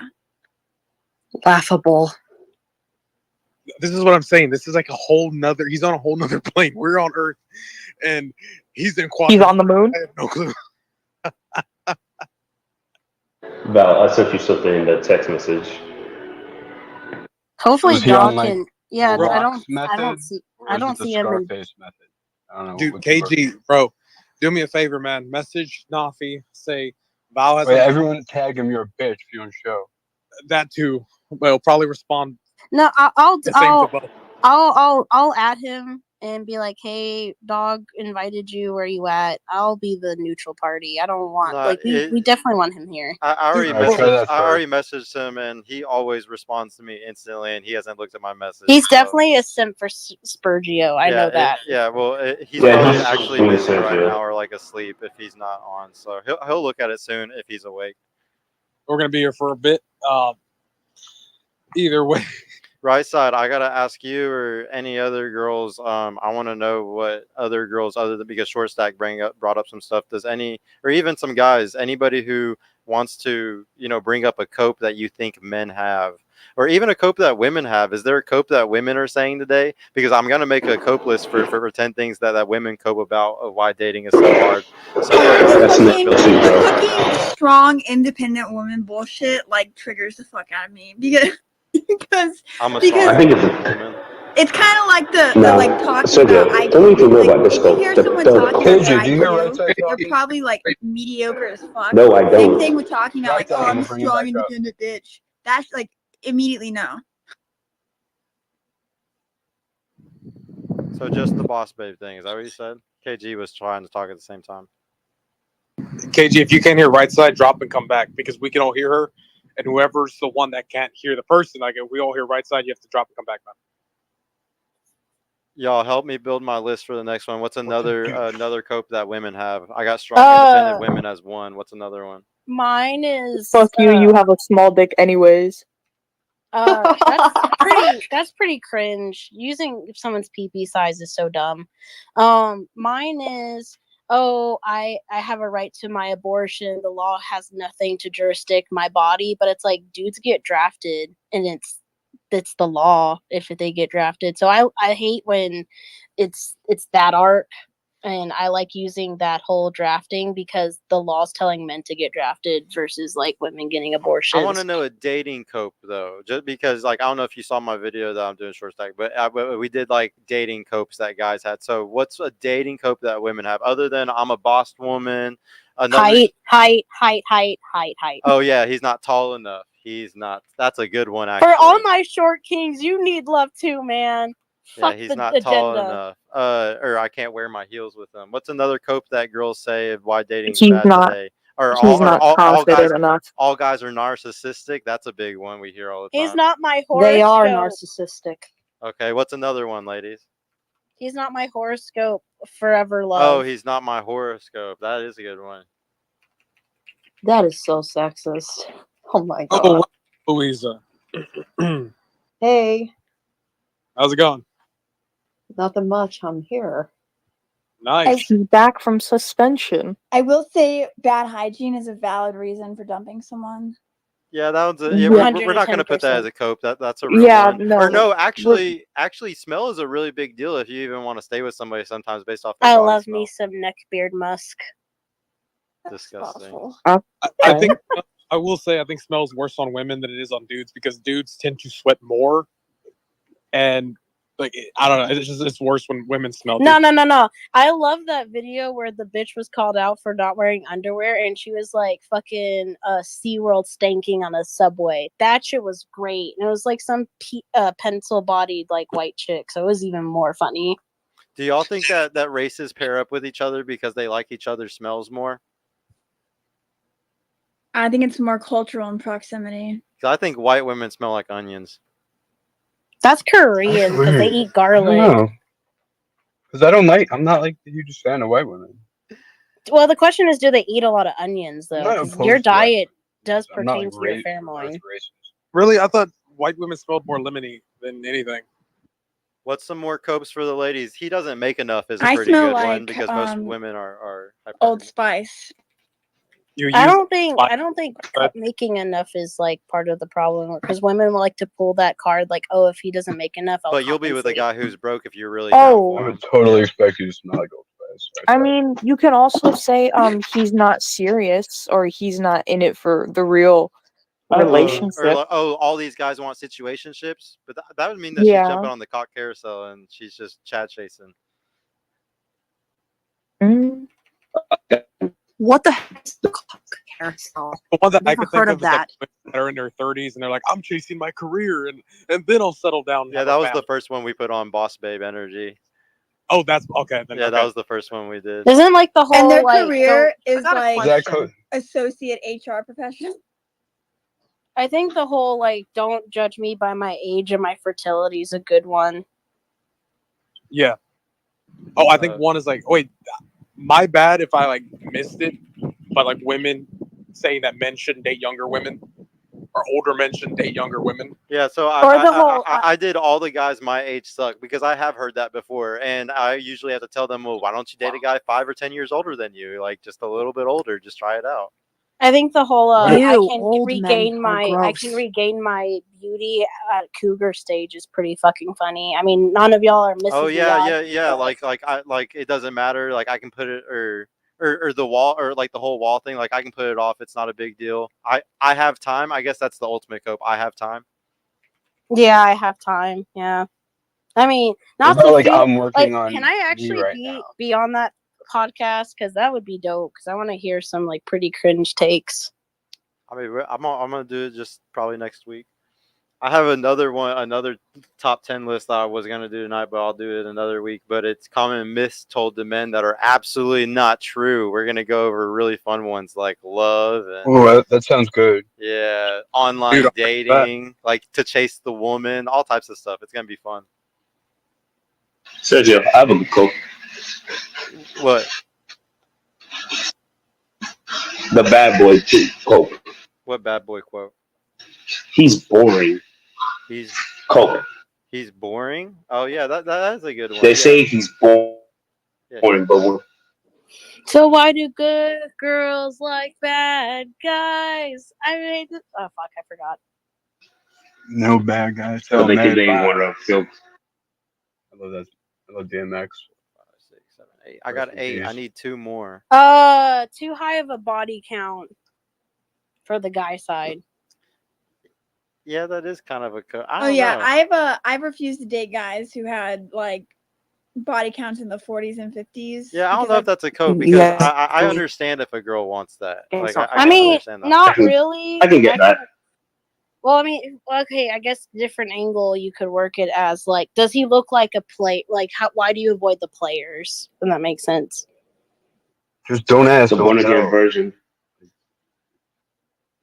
The born again version. That doesn't make you a high value man. Sergio, Yeah, the yeah, born yeah. I'm again gonna add version. that. Yeah, that's a good one. Born again virgin looking for the perfect dude. And then the other one would be like, why the BDSM route, ladies? Because that was a big thing, like circa 10 years ago. Shit, ask 50 Shades of Grey. All those dudes were like, really? That's right. Okay. Bro, FetLife, when that shit came out, FetLife was full of basic women saying, oh, I'll be a submissive for anybody. Okay, punches you in the face. I have no limits, punches you in the face. Okay, so full disclosure, right? I have met very few women that don't like to be choked at certain points. I'm just saying, very few of them don't fall into that category. Me. I'm surprised how many don't. Yeah, you're right. Like it's so Because common. it involves getting rid of my brain I cells know when I'm choked. it's like auto. I know there's like an autoerotic Exactly. asphyxiation thing. Like, but it's just I don't. Also- I do it, But it's Another not cope like is like I'm not like dudes I who can't wait are to like choke this super bitch. fucking lazy and Always. have absolutely no ambition. Like if I'm like consistently starting projects and doing shit, and you have this guy who's like kicking his feet and like not doing anything, that's so like I no goodbye, because like it's not even about like the like monetary value. It's about like, is there ambition, is there drive for something there? And if there's like not even a little inkling of it, like no, You just like, have to be loser. careful though, right side, because you're right. Like drive is very, very a very big deal. The problem is some guys are kind of fucking retarded, and they can have a lot of drive and just drive you right off the cliff. You got to be careful about drive, because like, don't get me wrong, drive is very necessary, but it's always a gamble. I feel like it's always a gamble with a guy that's young. That's why I was saying earlier, sometimes getting a guy at the end of the finish line is the best strategy for a woman. Sometimes. Dude, I actually Let's say like 90%, bro. I Right, think the other coping right, is to one is sec. oh, go ahead. Yeah, one sec. Right, so I'm very curious. Have you ever had a guy tell you when you like if you called him up, whether it be friend, relation, whatever, and they say I'm just chilling? What is the first thing that pops into your mind when somebody says I'm just chilling? Well, I just think of that as like something to like. I don't think anything of that. I think that's just like games, like you like filler? Yeah, you like filler, exactly. It's meaningless. It's just something to keep the conversation going. I don't really read into that. I mean, because how I see it, the people who have always used "I'm just chilling" is it is a filler, but for I'm doing jack shit. I'm not doing anything. It's a way to I've respond used that without. before, and I was not doing like I was doing like I don't think that's supposed to be extrapolated to like all other live. I tend to think Well, that's also like factor in, is it like 8 o'clock on a Friday, or is it like 3 o'clock on a Wednesday? Yeah, And then fair. And then who's asking me? And am I doing something illegal at that moment? Because that's a key indicator on whether or not I'm finna be like, oh, just chilling, stuff. Yeah, The I think other it's just a thing, way to respond without actually responding to the person. Right, exactly. Just like, Yeah, yeah, it's just, it is filler, and you do have to put some context into it. If it's someone you're getting to know and that you're in that awkward stage of talking, there's more leniency versus if this is an ex texting you versus, again, like, is it 8 in the morning when someone's texting you this or 3 in the morning when someone's texting you this? So I think it really very much depends on context in that case. You got a point, tired. I mean, just from bad personal experience. That's not bad, but like people who've said that's like, okay, well, just go and have a conversation through it, and they're like, oh yeah, I'm actually doing nothing. It's like, oh fuck, okay, so that's just my I mean, experience. you know when like What's up, sending Capo? and or I said when like sending and or receiving like a 1 word quick text isn't good or doesn't matter. You know what I mean? Like, I guess like it's the guy all the time, just like chilling. He's never really doing anything. Do people talk on the phone anymore, or is it all by text? I don't know. all by text. Never give into the VC until you actually have like a personality, in my opinion. Because usually when someone wants to be on the phone like really bad, it's just for phone sex. The other thing I was gonna say, Oh my God. Sergio, is There's a lot of extrapolation here tonight. Jeez. I was mean, gonna like, say excusing thought behavior in the woman's sphere.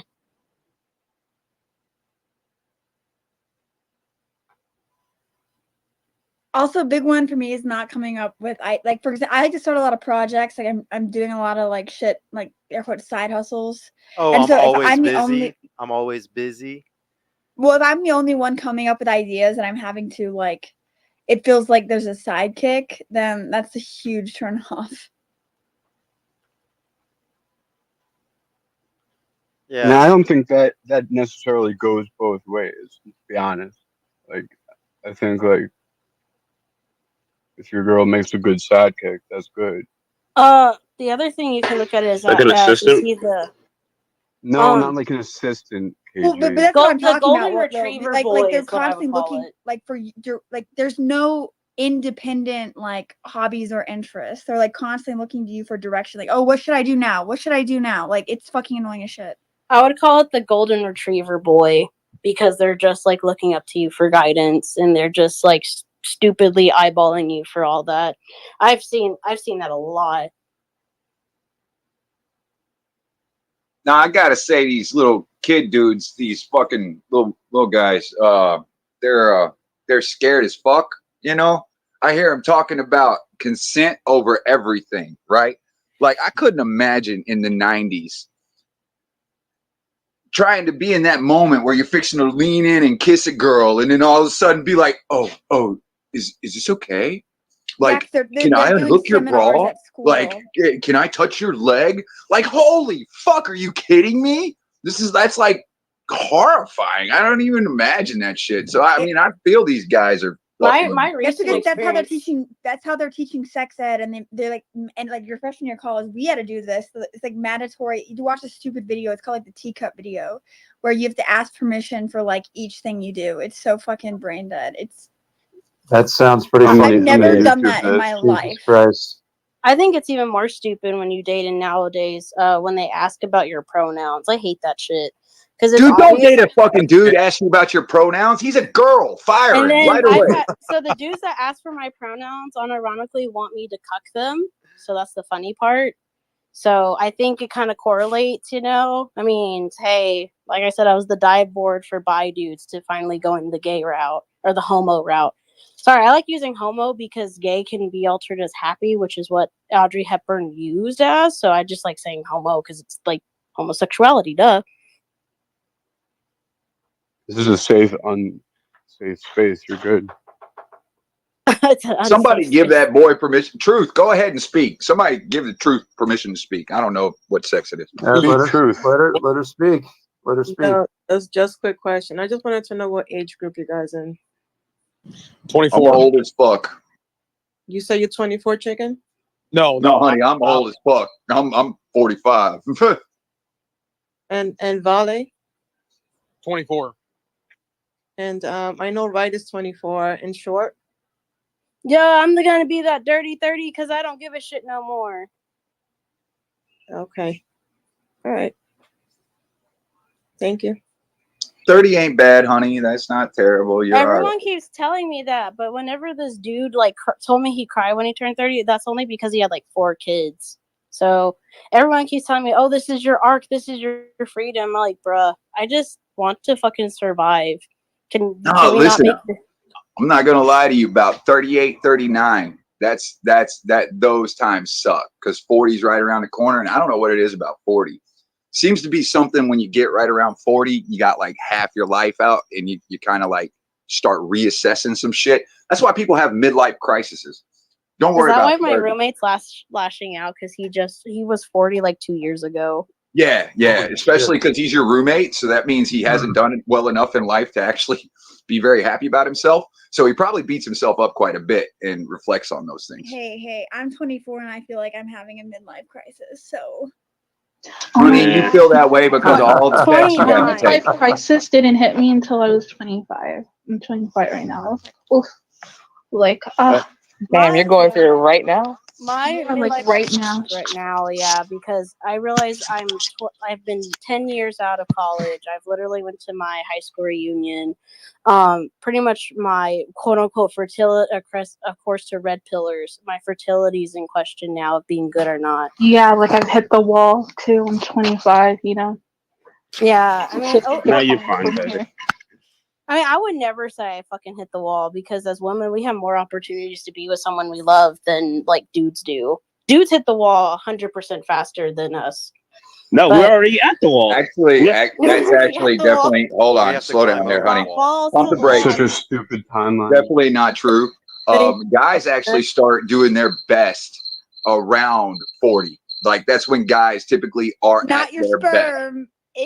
So I found this out a couple months I ago. got 5 kids, honey. I hope my shit's fucking dead. I hope it's asleep. I was on the verge of getting it cut. Goddamn, you know, Oh yeah, sperm degrades a lot faster than women's eggs do. So I learned this like a couple weeks ago, where in fact like male fertility like hits a wall at 35, and it actually like men basically cause autism. It's based off of how much the guy takes care of himself, though. Just keep that. Well, in mind. obviously, it all I'll put the link to the article in the Nest I did a couple weeks ago. But yeah, obviously you can age your cells faster if you are behaving like a degenerate. And it causes like male sperm is also responsible for like things like preeclampsia and gestational diabetes. And the older the sperm, the higher likelihood of pregnancy problems too. Thanks for proving the wall for men on my YouTube channel, right side. Everybody's gonna hate me now. Thank you.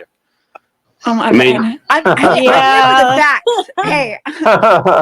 It's okay. Sometimes people like watching paint dry on walls. Facts. Are we getting super chats? What's super chats? You sound like you're swimming underwater. Yeah, you really. That's bad audio. I was asking Spurgio if he's getting super chats or anything, because usually his YouTube chats are like off the wall funny. No, I'm just popping on Twitter now. I only have 3 people watching on YouTube and 68 on Twitter right now. So, Twitter is where all my viewership has gone to Twitter over the last few months. So that's why we're speaking of, everyone like and share this page. Come on. Yeah, thank you guys. I really appreciate that. But no, I'm probably gonna take Rumble more serious too soon. But if we get more consistent with this and we get to do these together, then we all get to be on the stream more often. You know. Oh yeah, man. Well, anyway, good game, everyone. I'm actually gonna hit the bed, hug my boyfriend. Y'all have a good night. Good night. Oh yeah, Too loud. Have a good one. Later, short stack. See ya. Have a blessed night.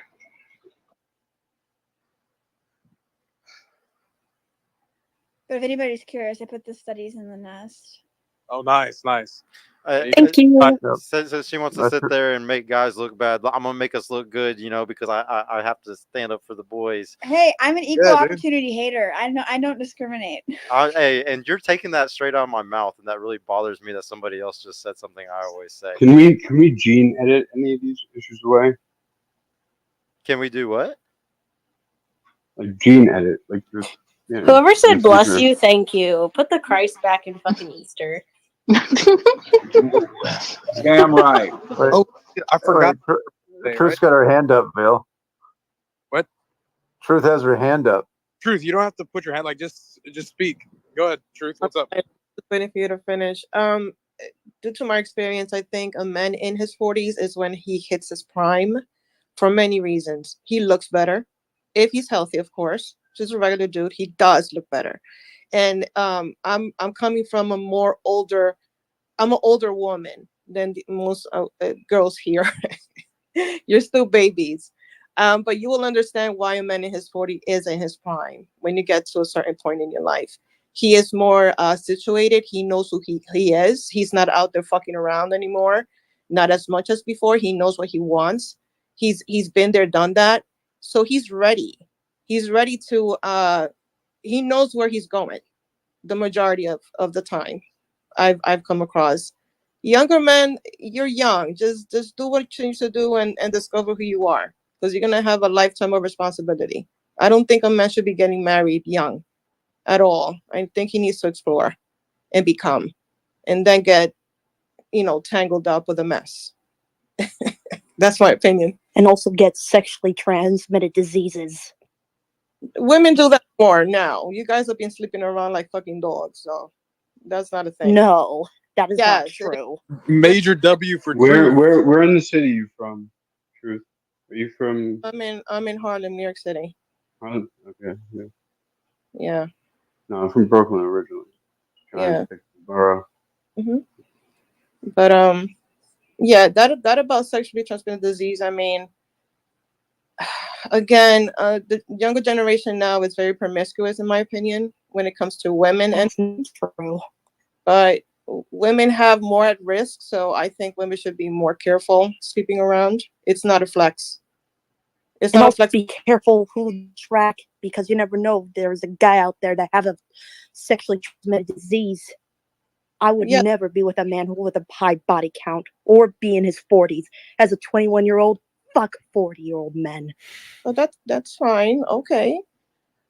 I would never date a fucking old man. Except dog, right?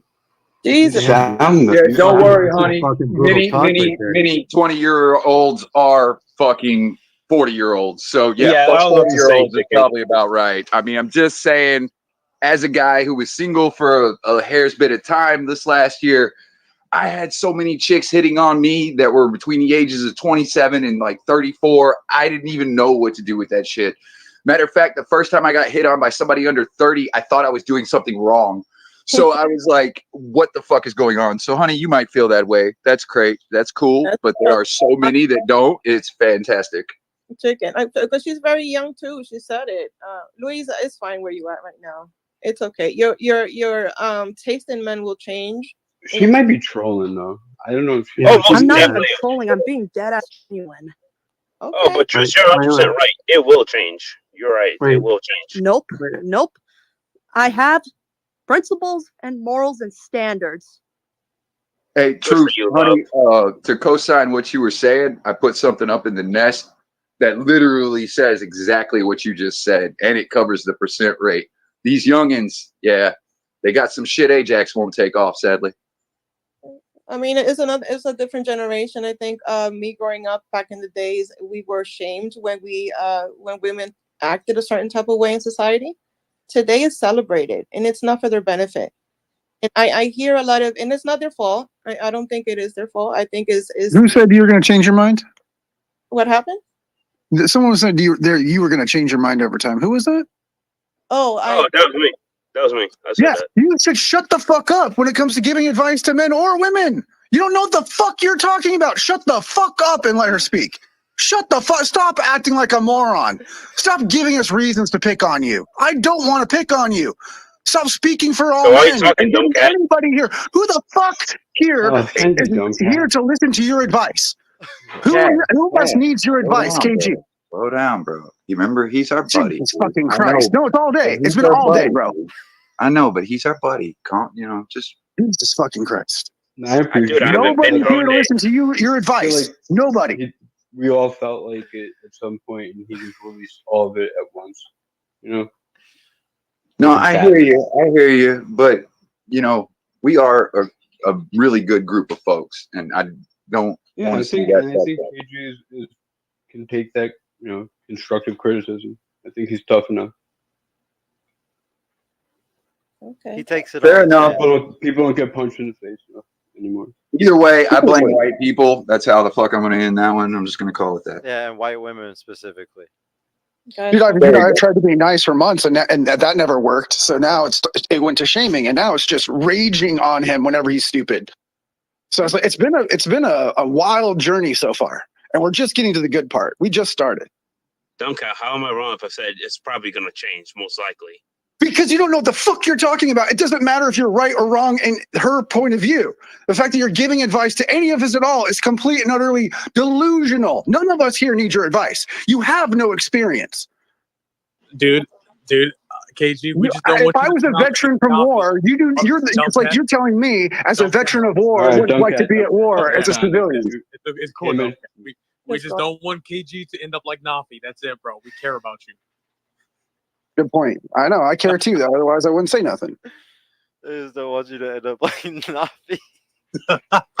Dunkat's still sad that he couldn't save Nafi. I think there's that wish part he that's could. like, yeah, I wish I could have done that. I had to abandon him, my child. Dude, But Duncan, I generally haven't said much this one. I haven't said much this one, honestly. Bro, he had to leave his own son behind. We care, bro. We don't want that to happen again. No, but I haven't said much this one. I haven't said much this one, honestly. Listen, if you're a woman and you want the air quote pick of the litter, I don't know if this is necessarily the pool you'd want from.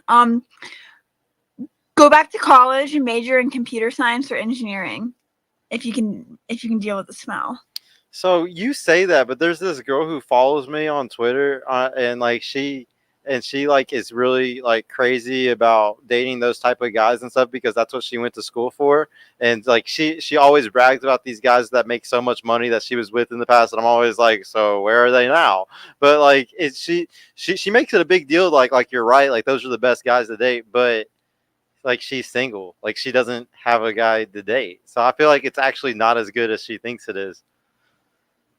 Or maybe, so it requires the type of person, because these guys, right, they're introverted. So if you're extroverted and you want someone who's a good not necessarily a good conversational partner, but if you want someone who likes to talk about other things other than their area of interest, then it's not for you.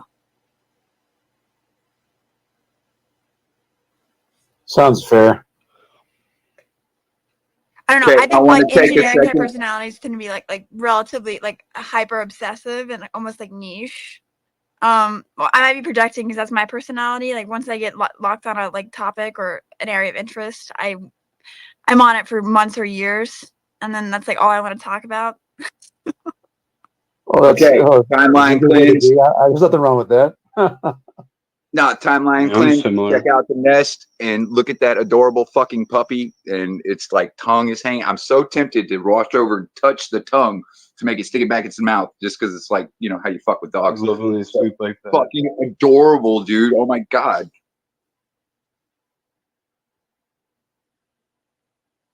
Everybody in here are animal people. Yeah, dude. I mean, I love I it. miss My my- I miss my dog. 5 pounds is Chihuahua. He sticks his tongue out when he goes like to a deep sleep. Yeah, I Yeah, feel bad. for I need to once, get man, myself the a kids pet. are I on don't have me. a pet. Dude, well, for once, the kids are on me about keeping them because there was only 2 in this litter, so it's not even a big hassle, right? They're adorable as fuck. They're wonderful. They're like they've been really great puppies, and they're like, "Can we keep them? Can we?" I'm like, "Hell no!" I'm like, "We got so many pit bulls already. Oh my god!" But they are really excellent puppies, actually.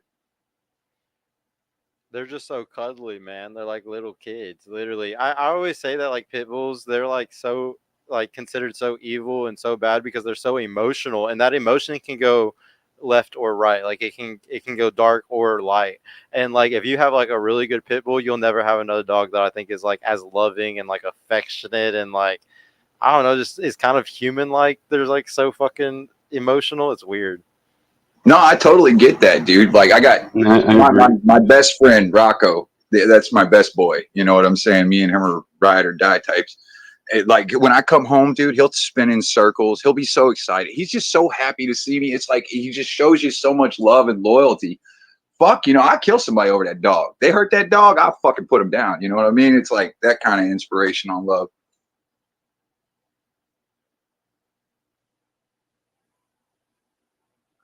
Wait, chicken. How many pit bulls you said you had? You had 5. Well, now I got 5 for now, but mainly I only keep 3 at any one time. But the puppies make 5. And I Okay, can't that's do cool. 5 whole pit bulls, dude. Like my house ain't even big enough for that. Fuck, one of them is about the size of one of my littlest kids. It's like, fuck, he's a horse. So it's like, nah, I'm good. Yeah, that's how I feel, dude. Like, but like for me right now, it's a cat problem because we have so many cats in my neighborhood that come to my porch and we end up feeding them or something, and then my girlfriend wants to keep them, and so I have 3 stray cats now, and I love them all a lot, but they're a pain in the ass, man. You too, Sergio? Huh?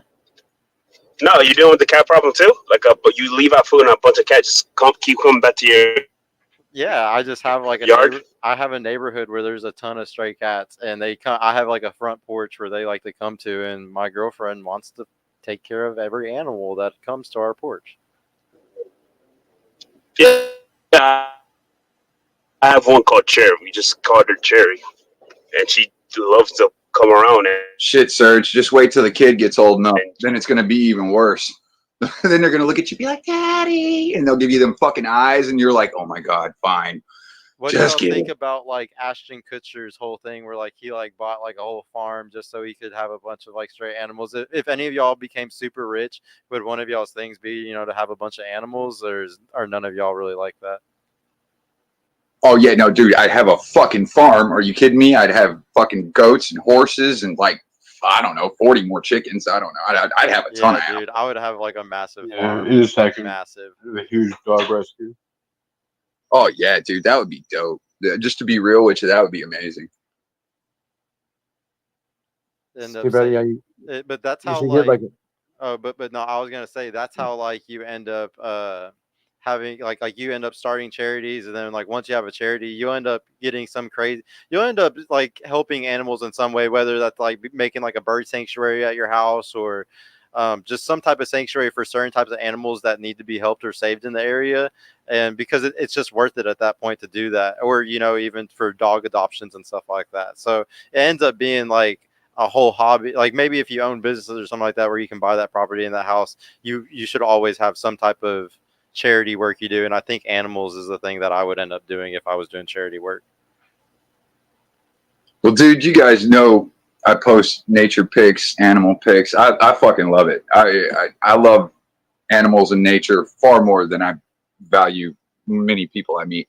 So yeah, no, I Is would that a definitely detriment of find that. society though today? Like some people would say that that's actually a detriment of society today because we have people taking care of animals and not having kids and stuff, like kind of choosing a pet route more than like a human route in a lot of cases because it's cheaper and easier. Is it like a bad thing that people are so obsessed with wanting to save every animal in the fucking world today? Just being devil's advocate. I don't know if it's necessarily a bad thing, but it is telling, like you say, right? Because they're picking them. It's like when these folks are like, I don't want kids. I'm never going to have a kid. And then they go spend, billions of dollars on a fucking dog and they take care of it. They take it to the vet and they worry about his every need. No, you really wanted a kid. I don't know what the I fuck. think that's partly because of like the economic environment is so tenuous that like it's kind of like a short-term rental for a kid. It's like you can get a pet and if things go to shit, like the pet's not going to live that long, but if things go to shit and you have a kid, like, oh fuck. And Yeah, also fuck is definitely on your mind. and so I think like especially because like with the swing like post 2008 and the like constant world events that just like throw everything for a loop, people are just like scared to commit to a child.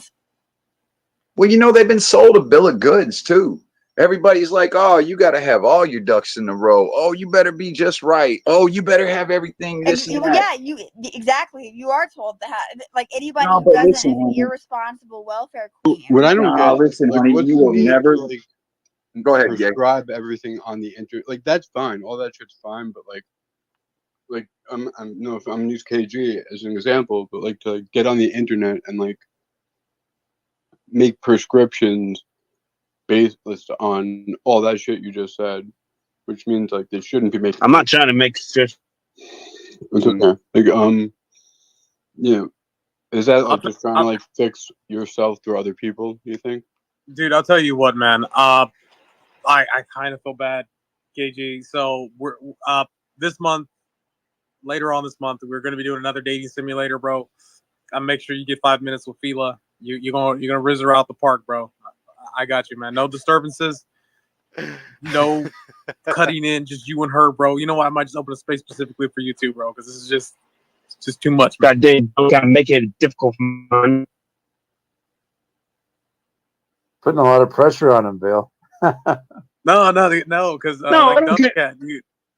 Oh, I'll be there in the rafters as speaker, ready to slap you down the minute you fuck up. No, you ain't fucking right, boy. I legit fucking down. I won't even hesitate. I won't hesitate one bit. As soon as I smell failure, man, as soon as I start to feel shame for the human race, man, I'm coming off the chain right away.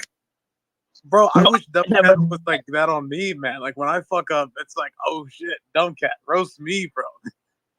No, but I got you. Like, dude, you haven't been roastable yet, Val. No. Thank you, Capo. I appreciate it. No, but I legit, I was talking to you, Sergio, about it.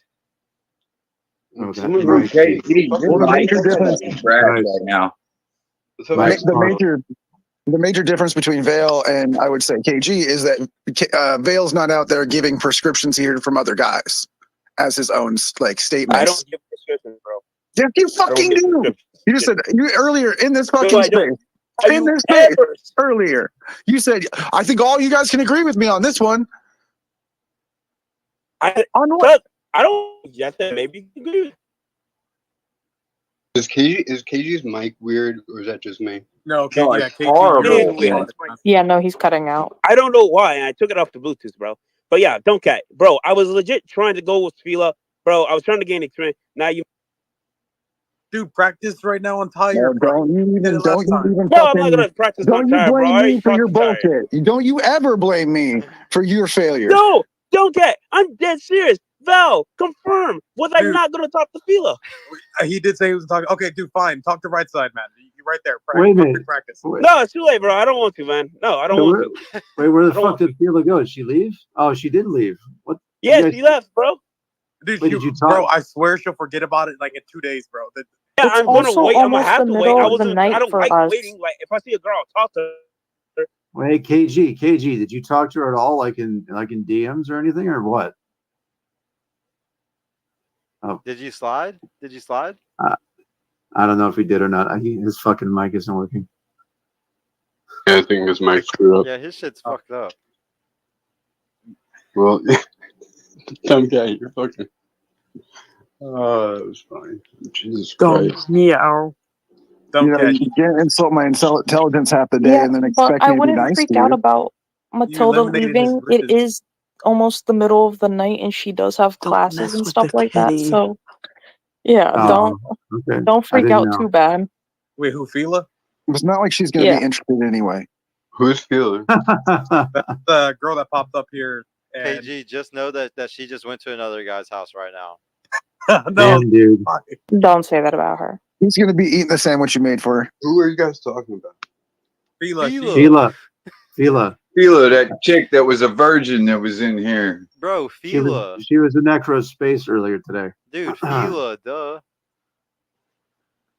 God, why don't I remember this chick? Blame the weed, Jay. That's what I do. Just blame the weed. I guess, but she's unmemorable to me. I'll be listening, but I'm going to be shaving my head. See Kyle. You can have another chance. See Kyle, dumb guy. I think KG is coming back.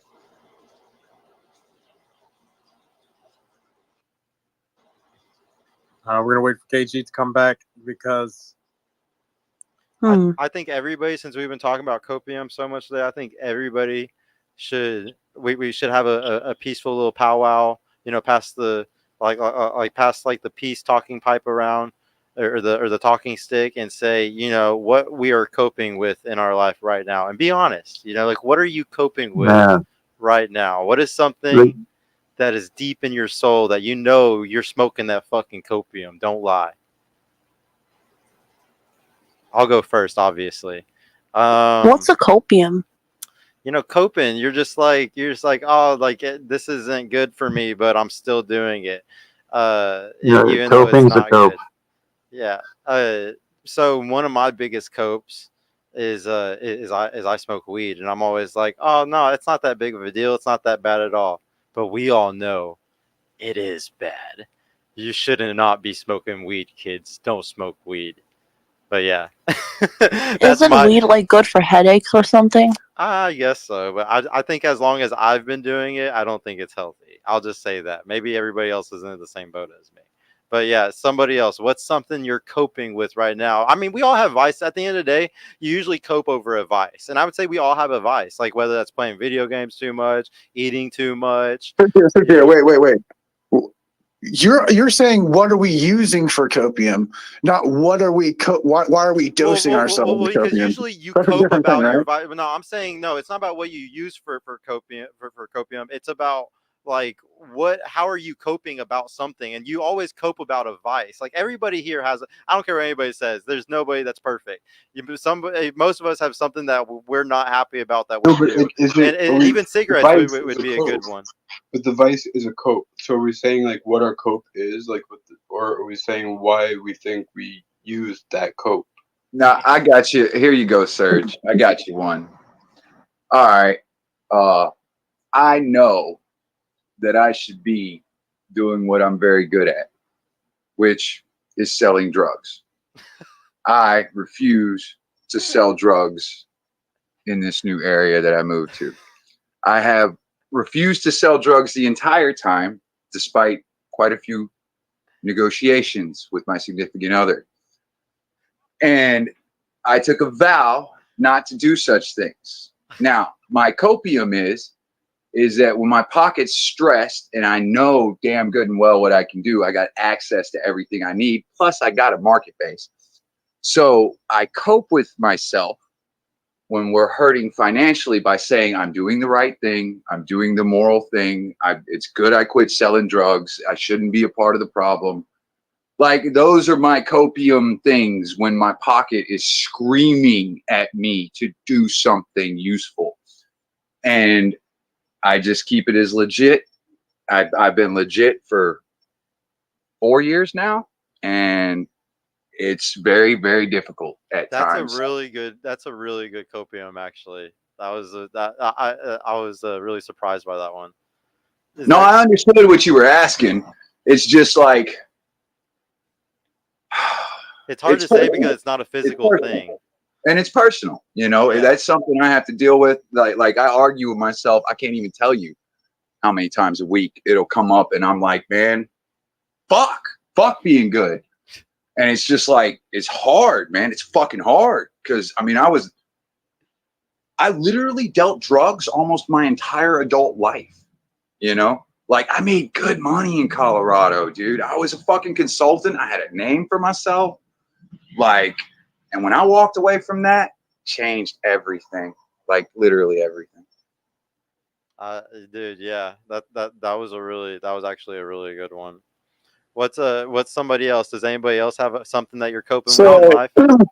I'm dealing with heartbreak right now, and I'm coping with it by not fully addressing. Well, it's like I feel like I fully addressed the situation and my feelings about it. I'm ready to move on, and then like sometimes I'll just get hit still, and completely out of the blue, And so I guess my copium would be I've been drinking more than I usually do, smoking more weed than I usually do. I'm trying to pick up more shifts at my jobs to kind of fill in that time so I don't feel like doing that type of shit.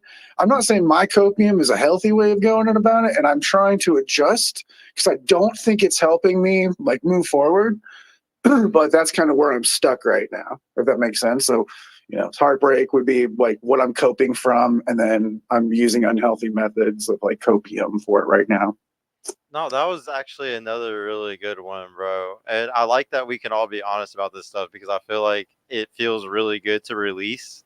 Like, I think that people hold that type of shit in and you don't talk to anybody about it. And if you just release it out, it's kind of like, okay, now that I talked about, like you kind of put it out there into the universe, you can like reflect on it. Honestly, Sergio, this is like the first time I've ever talked about it outside of like maybe 2 small conversations that I've had with other people. Most of it I've just been internalizing. So yeah, externalize, I think bro. most people do. You're right. I think you're right. Most people do, though. Oh, good. Does anybody else have a cope y'all are okay with sharing? I'll take one. I'll take the L.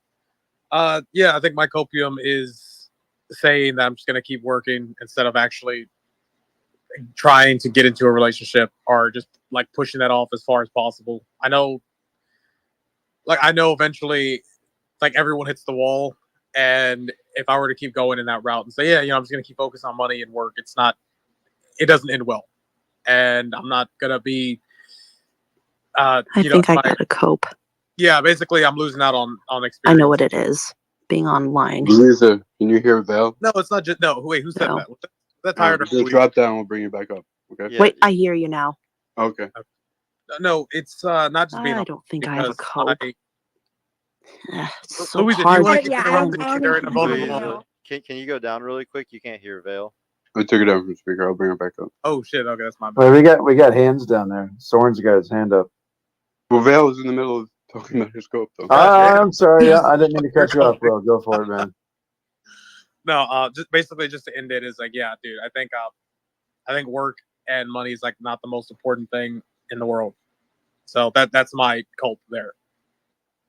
Oh, that's a good one, bro. And I would say that that's the most common one of guys your age. I bet it's really hard. Whoever's next? I can't see hands or anything. Go ahead, Soren. So my cope is like probably hilarious to you guys, but to me it's an actual thing. So I was I played Dota 2, like the MOBA game, with my friends for the longest time. And you know how I tell you guys like every Sunday that I get together with my buddies and I play Dota 2? Well, the cope is that that's actually not true. I play alone, and I see them like on my Steam list. Like I see them seeing me play, and every Sunday I hope that they're gonna join or say that they want to join, but they never do, and because they fucking moved on, and I'm the lame one that still plays a couple of games every weekend. So that's my cope. My cope is that like one day they're gonna come back. Oh, thank you for sharing that, Soren. That's a lot to hold in, dude. Man, that's Yeah, that man. sucks. Thank You you. know, like, and dude, I used to be the same. Like, I remember like a long time ago when all my friends moved away from Halo, and I still played Halo, and it was like really sad to like have to give up on the one game that was like what I was the best at. Like that was what I went to tournaments for. Like that's what I was known for. I had status in it, and it's just like I had to leave something that I was good at. Like it was one of the hardest things I ever had to do, and I was young, and but you know that like if you've been gamed for years, there's always another game. The thing is, if you've played Dota 2, I know how Dota 2 works. I've been watching the international for a decade, and I know that that's a really hard game to move from because I have a few friends that play it, and it's a game. It's a lifelong game. But I really think that you'll be able to find other games and other people to play with. Maybe even people here in the Twitter group or something that play other games, and you know, like you can always be really good at other games too. I know you'll probably never put in the hours that you put into Dota, but it's you know that's life, and you're gonna. I think that you're gonna grow in a good way from playing other things or with other people. You know. For me, Like I Soren, it mean, was Arc. It was Arc. I had like a whole family, a group of people, like yeah. their kids and stuff playing. We had like 20 people in a server, and I was running this. I loved it so much, and then I could slowly see them moving over to other like games like Valheim and The Forest and stuff like that. And then all of a sudden, they just stopped coming to Arc as much, and Well, we I had so don't much regret fun. playing Dota as much as I have. It does cultivate a lot of like your leadership skills, and critical thinking. So I don't regret anything. But the copium is still there, and we were all sharing. So I thought I would share too. No, thank you, bro. That was really solid, and I can relate to that for sure, man. Somebody else got a good one? I'm sorry, what happened? I got disconnected. Oh, KG, welcome back, man. I don't Yeah, know, but you sound better. Shit. yeah, I know. Tyler, what was it you were asking me in the chat before? We're like on a whole new thing now, KG. We're like we're having a good emotional moment where we're I opening up know. She was asking about me our something. That's copes and why. stuff. Just answer it in the chat then. Okay. Yeah, but anybody else want to open up with something you're coping about or anything? Oh, there you go. I'll give. Fine. There you go. I'll go. Bump it. When was this? 2 or 3 years ago, probably. I was coping with the fact of loneliness. I told the story to Jay, I think yesterday. Dealing with the cope of loneliness, not being around people, and this was like the time where I just figured out you got to be okay with being alone sometimes, my guy. Like generally, because if you're not okay with being alone, then you can't do anything by yourself, and that's one of the worst ways you can be if you can't do stuff by yourself. I understand you want to be with people, but sometimes you just Shut gotta. up. Shut up. What are you coping with right now? Right now, Yeah, right now. That's what dude, we're I'm not talking coping with about. If we're not anything. talking about that, just shut up. I'm not coping with anything. I'm facing everything I'm dealing with. Well, that's what we're Alright, trying to figure out though right now, because like that's the thing, like even me on here, like I have to try to like act like I'm fucking perfect sometimes if I'm trying to do a personal brand shit, but that's just not real. That's not authentic. Like the truth is I do struggle with things. Like I said earlier that like I smoke too much weed. I would get so much more shit done if I didn't smoke weed. And I cope all the time with it. And I think it's good if we're honest with ourselves, and even about something that, it's usually a vice. I don't know what vices you might have right now, but if you're coping with a vice or something that's holding you back, that's what it would be about. You might not have anything, man. Like I know that you're a good Christian kid and you kind of don't do too much bad shit. So, or if you do have bad shit, it might just be something really weird like masturbating, or Yeah, something. like So stuff like you that. might not want to talk about it. Yeah, all right, there. Here's a cope. Like I'm constantly trying to figure out how to get this bloody business off the ground that I'm trying to do. This bloody business off the ground and get it started going and start making money consistently, honestly. You're trying to cope with that? No, it's like I'm trying to do the work. It's like, bro, Jesus fucking Christ. everything I'm doing is like it's not working. Oh, okay. Hold on. That makes sense, dude. But more, it's like a vice that you have or something that you're doing. Dude, I procrastinate. I'm about to He's get to that. good, bro. So He already told you, Vale. He's got no problems in his life.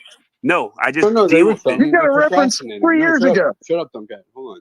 What'd you God say? damn, What are you Tomcat. procrastinating You about? already brought me Shut like up. a dad. Come on, man. KJ, look at me. Look at me. Look at me. God What are you damn, bro. procrastinating about? Bro, it's like time. Like I keep messing up and not using my time wisely. Like I be thinking, like I be trying to do my schoolwork, then go to work and work on that goddamn passion project I'm trying to do, work on my book. But but time just flies away from me, and I get bloody tired, and I sleep half of the day. I'm like, mother, and I try to go to the gym. It's like, it's Yeah, like, so like you might be struggling a little bit with like sloth if we were talking about like one of the 7 deadly sins, and yeah. like and you might cope with yourself sometimes. You might be like, no, it's okay. I deserve to sleep a little longer, or I deserve to, like, why do I need to work on that today? I can do it tomorrow. Procrastination is like the number one sign of that, you know. And obviously, I think everybody here struggles with stuff like that because it's hard to stay disciplined in a world where there's so many vices and so many sedations, you know, so many things that can sedate us. So I really think, bro, that one of the best things that you could do is maybe, I don't want to say this, but you got to get off the X spaces a little bit, man, and No, work you're on right. I'm yourself a probably little bit going to pull more. a necro. But Can I give the speaker some advice? yeah, Sure. Okay, so I had this issue at one point in my life as well, and the best what I found that the best solution for this is to put like alarms for yourself and respect the alarm. Just like at 2 o'clock, you start making food. At 3 o'clock, you eat. At 4 o'clock, you start writing, and you respect the alarm. And if you respect the alarm, and eventually, you know, you're gonna train yourself to not need the alarm. You're always gonna start at 3 o'clock in the evening. You're gonna start working, and you're gonna work until, I don't know, like, it'll be your own rhythm in the day that will dictate things for you, and you'll stop needing the alarm. But you have to put the alarm first and respect the alarm. All right, By thank you, Soren. respecting the alarm, you're respecting yourself too, Soren. That's awesome advice, man. That's great advice. Yeah, it's pretty smart, KJ, thank Soren. you, because that was being honest, man. Thank you for not Yeah. like, you know, that was, Dude, I'm not bullshitting y'all. Like generally, it may sound like it, but I'm not. Like generally, like well, no, sometimes you are, but that was genuine, and I appreciate it. bro, it's just so bloody frustrating. Like, I get it. Yeah, no, I totally resonate with a lot of what you just said. thank you, Soren. Thank you. Like, I'm gonna try it, bro. This is so. I'm so mad at Don't Cap for blocking me like a dad. God dang it. He blocked you. No, I'm not your dad, and I didn't block you. If you No, had Riz, I wouldn't be it's like able you to block blocked you. me. Don't You blame me. blocked your son when he was trying to make moves. Well, okay. Mine is indecision. Fucking, and then trying to juggle too many chainsaws and dropping one and getting cut. I don't know, but trying to do too much at once. I'm always trying to do too much at once, man. Bro, that's Yeah, me too. But that like the sucks, second dude. that you focus on one of them and like you finish that project, it's so worth it though. You know, like if you can just laser focus for just a little bit on just one thing at a time. That's something that I actually learned from Michael Sartain, because what I used to always try to do was multitask and do 2 or 3 teams at a time, especially like when it comes to audiobooks and doing other shit. And he was like people who focus on one thing at a time, like studies show that their intention, or like they're like 3 times more likely to complete or to do things when it's one thing at a time. So it's like, but I know what you mean, capital J, because I literally have 5 or 6 projects that I want to finish so bad, but I know that I have to just do one at a time, build the system, get it fully set up and running like on autopilot, and then go to the next one, you know? Yeah, no, I do know. You know, it's like, yeah, it never goes away. Fucking A, man. There's always another thing. Like you and want it's always something, like, it's not like one day there's like a trick to do what you just said. You're always gonna have to like. I'm always gonna have to anchor myself. You know, like you know, I'm using this fucking app to cope. Yeah.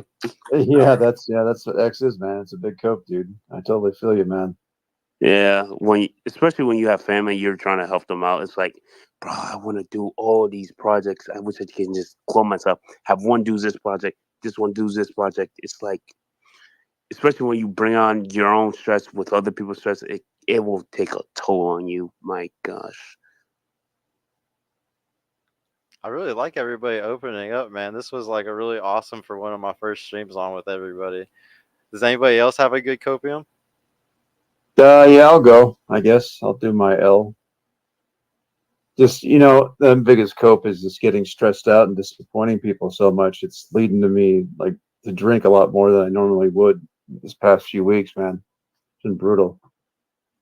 I mean, I don't know. I don't know. You guys, I know you guys. Somebody smokes weed and shit and does what they got to do, but man, it's hard. It's hard not to like trying not to disappoint people and then stressing the fuck out of yourself, making sure you get shit done at work and here, man. It really sucks. But you just got to push through it. That's how it is.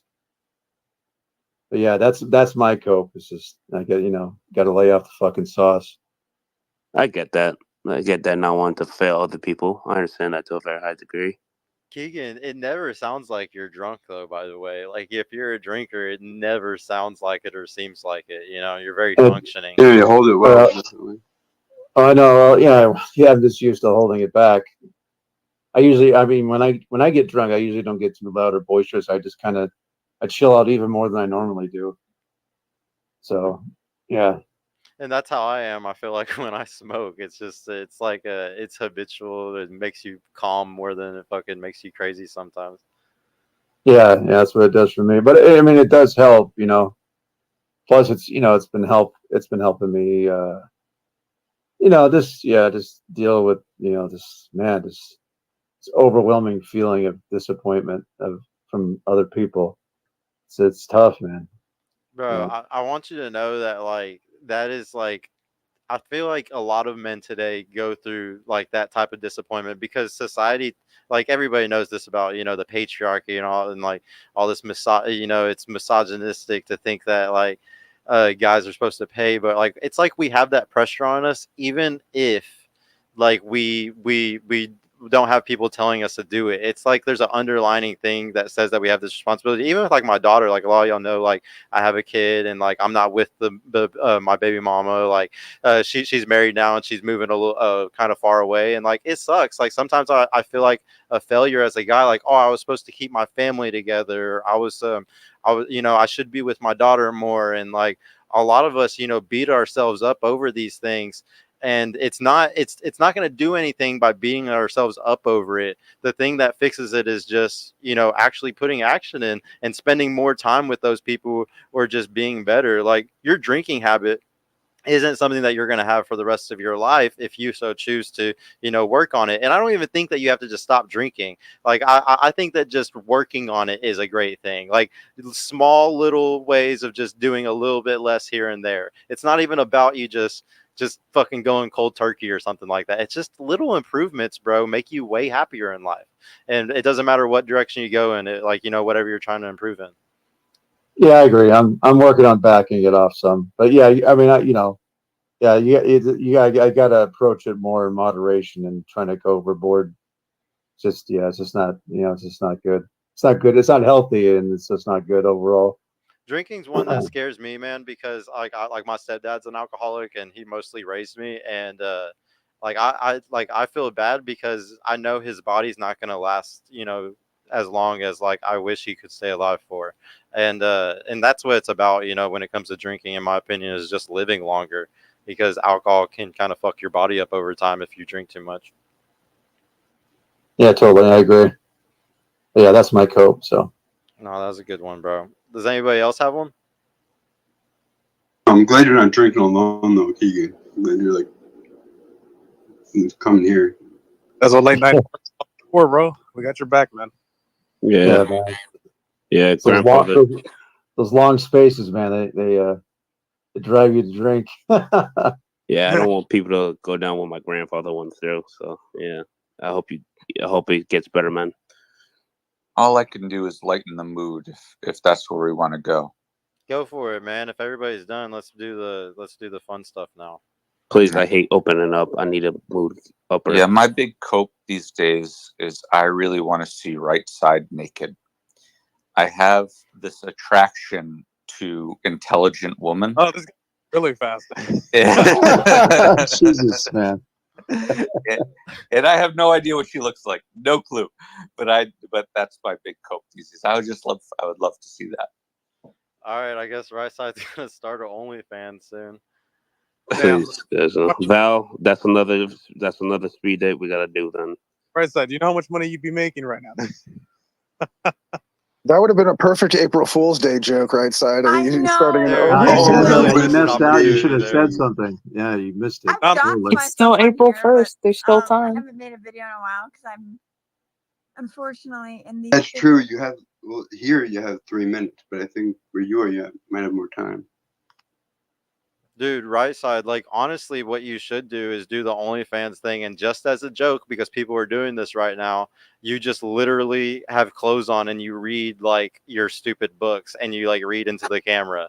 And like literally there will be some guys that will pay $5 or $10 a month for you to read books to them. Because honestly, like how is that different from an audiobook? Let's be real here. How is that any different from an audiobook except that it's from somebody that you like or something? So I don't see why you shouldn't do something like that, and just be fully clothed. You don't have to be lewd. I mean, not fully clothed, but whatever floats your Well, I boat. can do that on here anyways. You Yeah, could I don't want probably, her to get you that could back probably kind set of. up your Here's what I need. OnlyFans where people will pay to watch you sit on spaces. I need one of you web developers Holy to shit. develop a website called. I'm gonna need them to get that tip thing set up. No, right. I'm Yeah. gonna need you web developer people to develop a site called Only Stands, and it's so OnlyFans girls can rate the guys who give them money. And Right. so your whole thing will be like you're trying to get the OnlyFans girls to use your page, but just to rate the stands.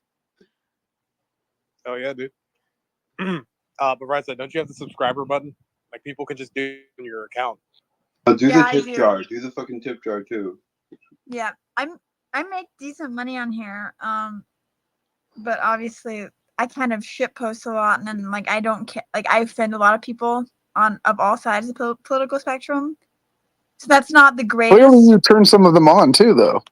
I'm just saying, just to like optimize. If you could just get paid for sitting doing what you're doing anyway, like do that. Right. Like, don't cut into like your diamond sales. Well, like you can Yeah, funnel you people could to use it for fucking seed money to start a new business or something.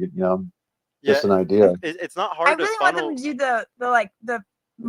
the multiple video streams on here. That'd be cool. Oh yeah, that's yeah. gonna be dope You when need they to do do that. Yeah. But no, like right side, it's really not hard for you to funnel people to the subscribers by having something cool on the gatekeep, like on the other side of the gatekeep. So if you said that they like you have videos of you reading certain books or certain excerpts from something, like you could say, hey, make sure to subscribe and you can get access to this. I know it sounds really corny and like shitty to have to try to sell something like that, but I mean you can do it without the OnlyFans, like you said.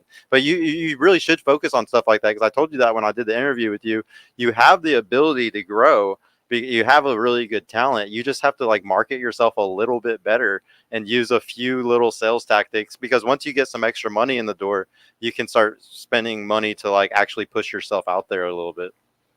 Yeah, the thing is, it's also You kind of finish like your credit load. I've also been there's that I'm taking 22 credit hours, but I'm also like kind of in the back of my mind, I don't really want to get big because I'm a little worried about the job. Because, for example, if one of my firm's clients like was to look up my name, and a bunch of fucking like dweeby political videos showed up, oh, that wouldn't be good.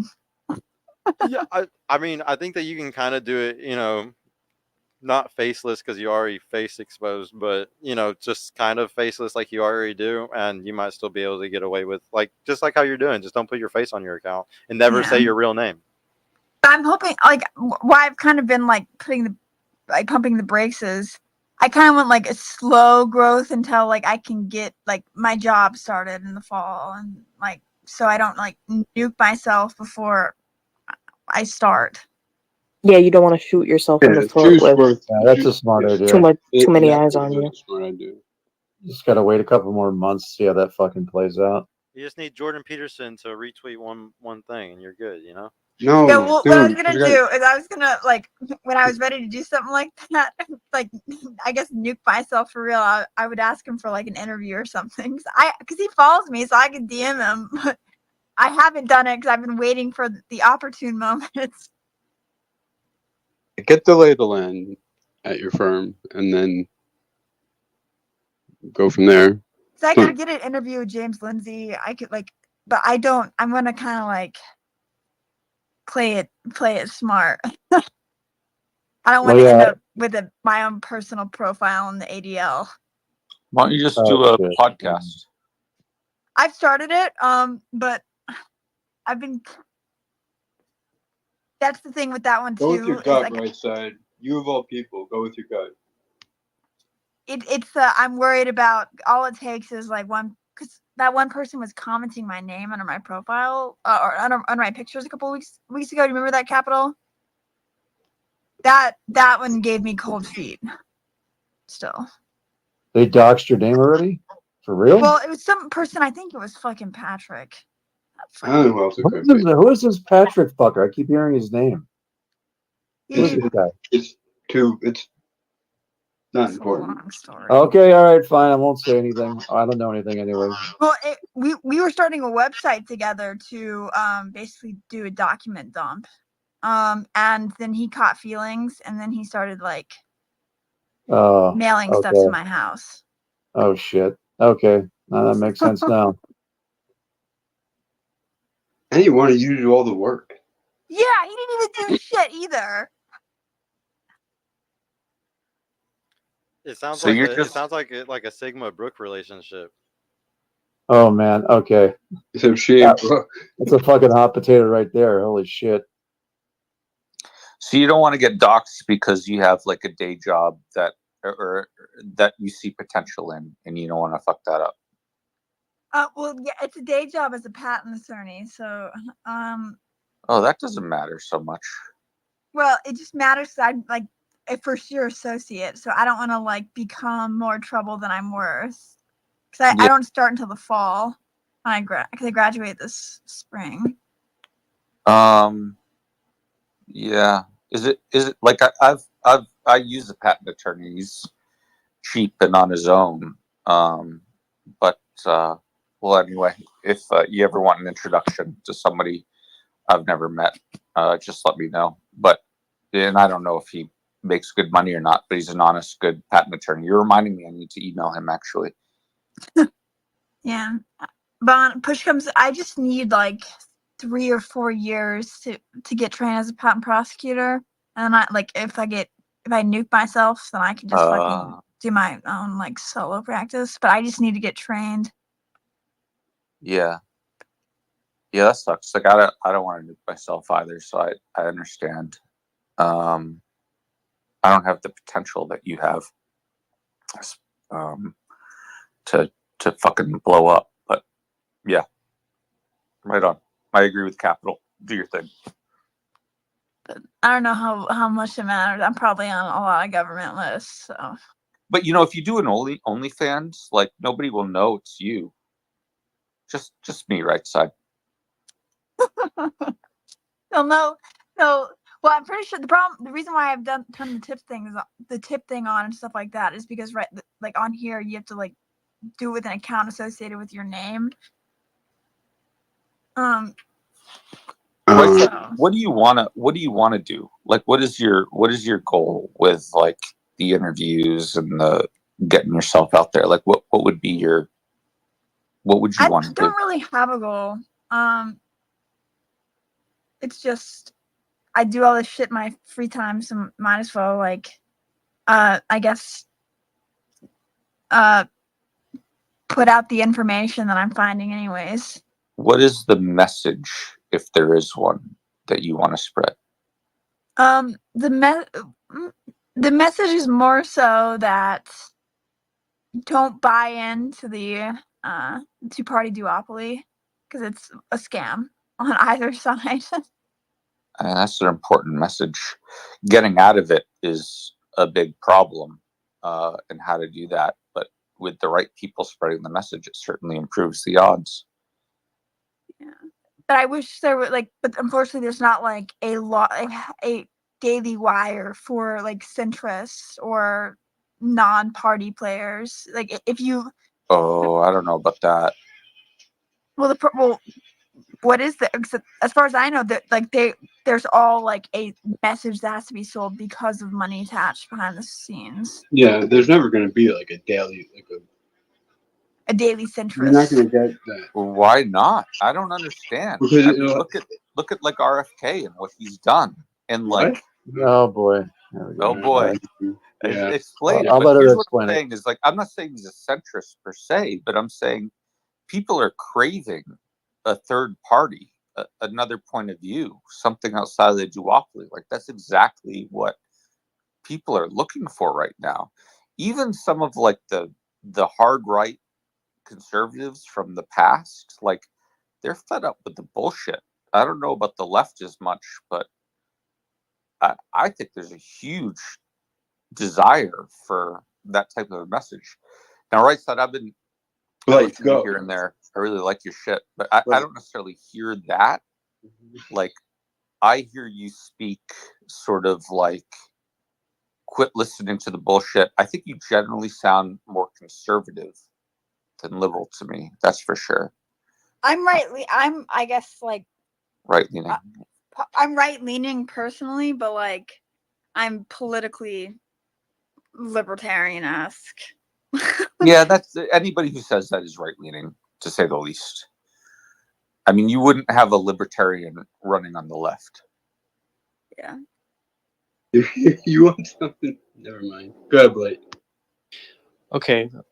Hey everyone. So RFK is either politically retarded or controlled opposition because his VP pick was the dumbest thing on planet Earth.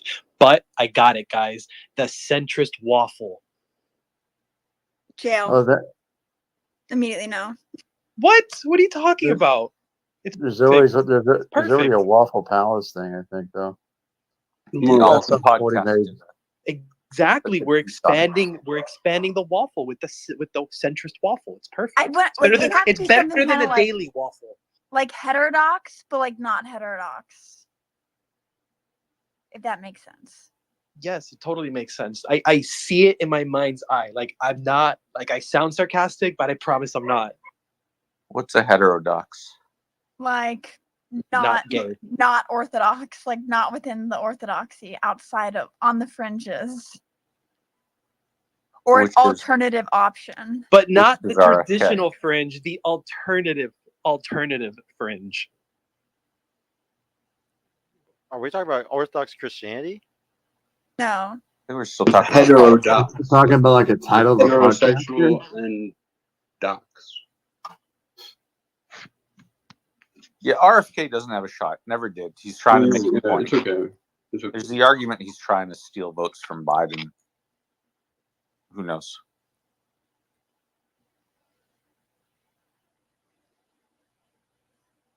No, I think he's trying to steal from Trump, but he's just by default getting people disaffected leftists. Well, if he was trying to steal from Trump, then his VP pick was stupid. And I don't think he's stupid.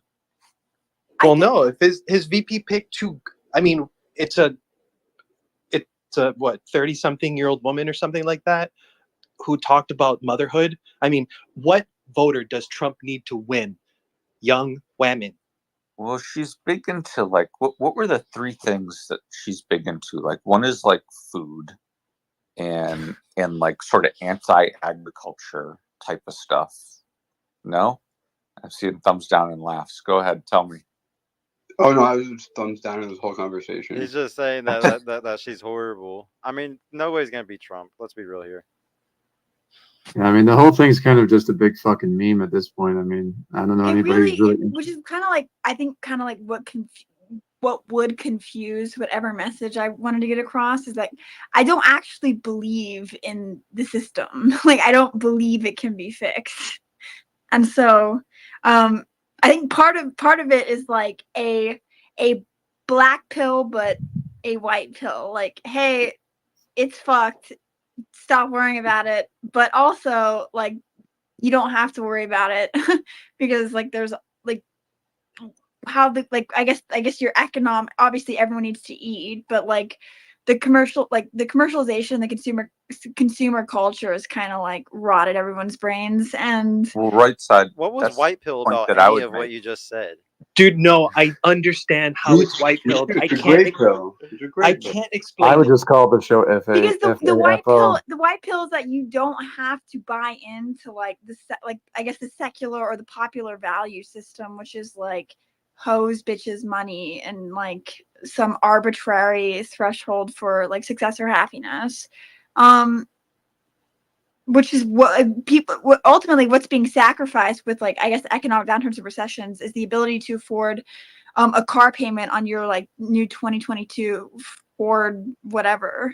And it's ultimately like all goofy and silly. And like go look at like the trends on Instagram and Pinterest. It's people trying to figure out how to afford or to budget a wedding that looks like $100,000 wedding. It's so fucking stupid and mean. It's so fucking dumb.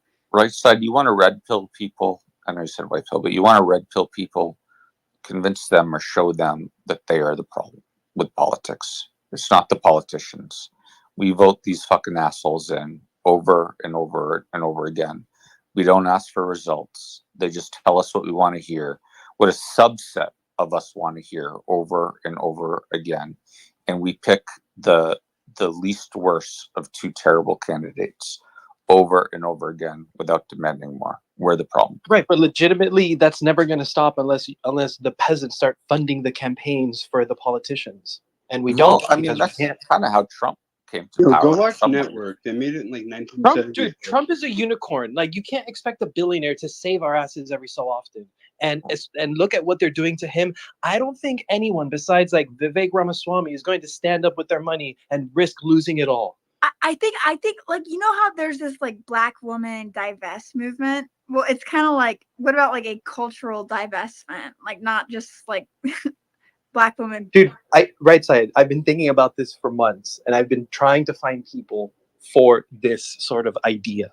I know exactly what you're talking about. For me, the white pill is, and it might not make any sense, but it's like, after looking at, essentially systems collapse and the end of empires, my white pill is like, oh, this is something that's supposed to happen.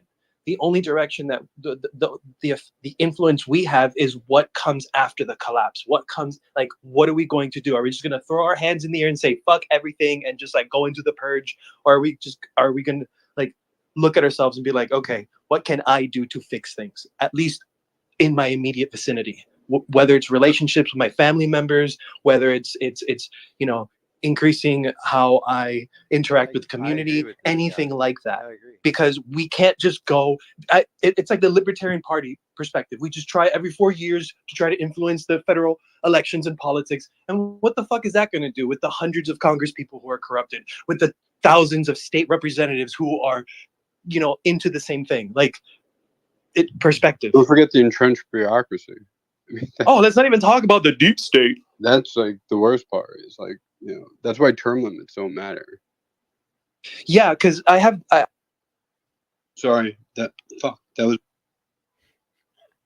Oh, yeah, sorry. I've been thinking about how Donald Trump and both President Biden have been essentially shitting on the prestige of the presidency.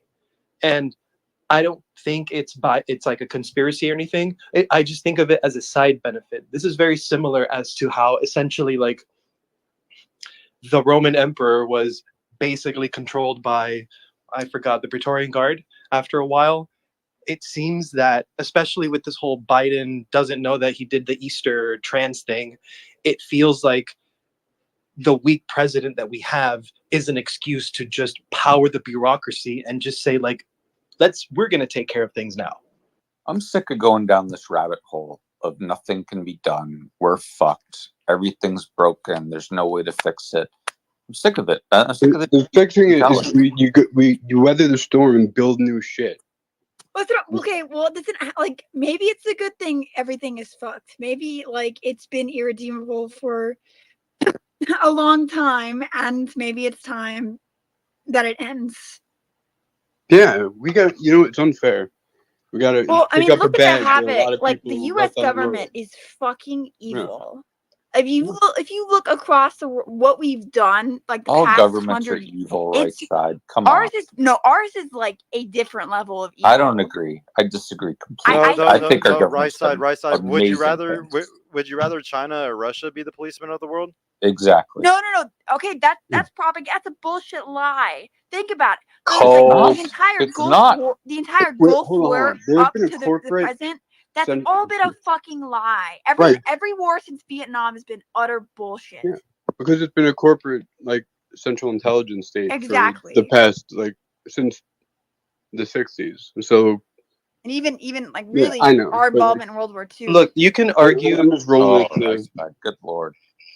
what? Dude, no, you just have to be No, honest. no. You can argue the potentiality of China and Russia, but they haven't killed 1 million people in the Middle East. They haven't done the I don't know how many Are 40 you sure wars about since that? Are you sure Russia hasn't done that? a million I'm of the people. opinion that if Nah, you have bro. to lie and you have to trick the What U.S. have they people, done in Syria and Afghanistan? if you have Russia. to lie and you have to trick your people to get on like to be favorable towards war, then you're not the good guy anymore. And they've been Well- doing that since Pearl Harbor.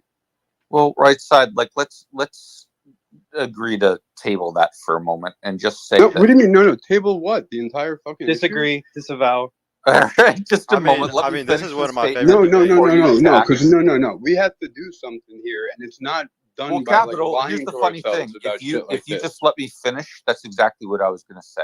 Like, let's Oh, table okay. the argument that the government is bad and just fucking determine whether or not to do something about it and how to do about it, rather than bitching and moaning and saying it's out of our No one here control. was bitching and moaning. You came in No, like no, Eeyore that's asking not to true, see right Capital. side naked, and No. now you're bitching about this. All right, I told a joke, Capital. You wanna take it someplace it doesn't need to go. Fine. You want to use it to I destroy mean, you my don't have to say argument. bitching and moaning.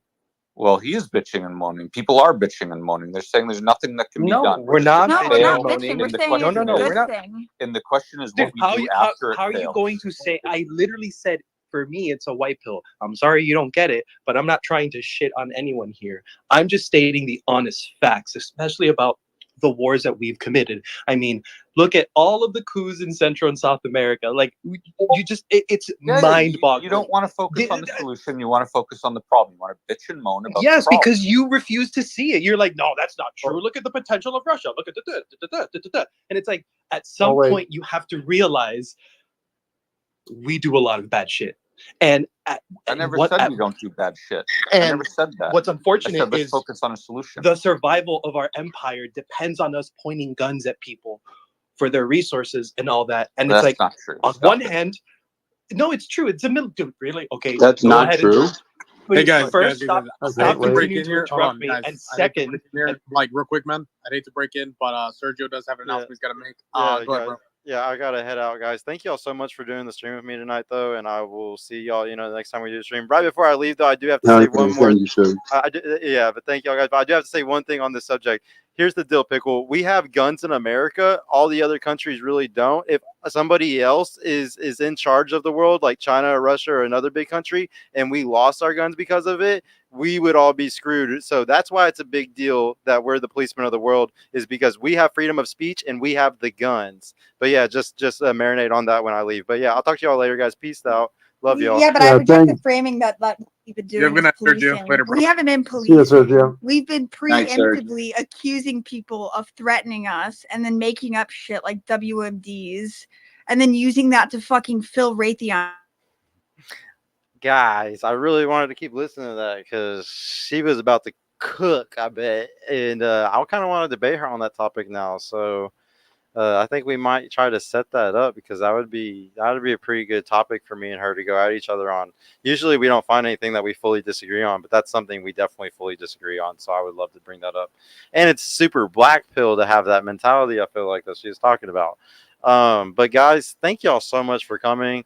I'm at 101 people on Twitter right now. So shout out to the Twitter gang. Thank y'all for coming. Thank you for my few people on YouTube for showing up, though. I really appreciate y'all.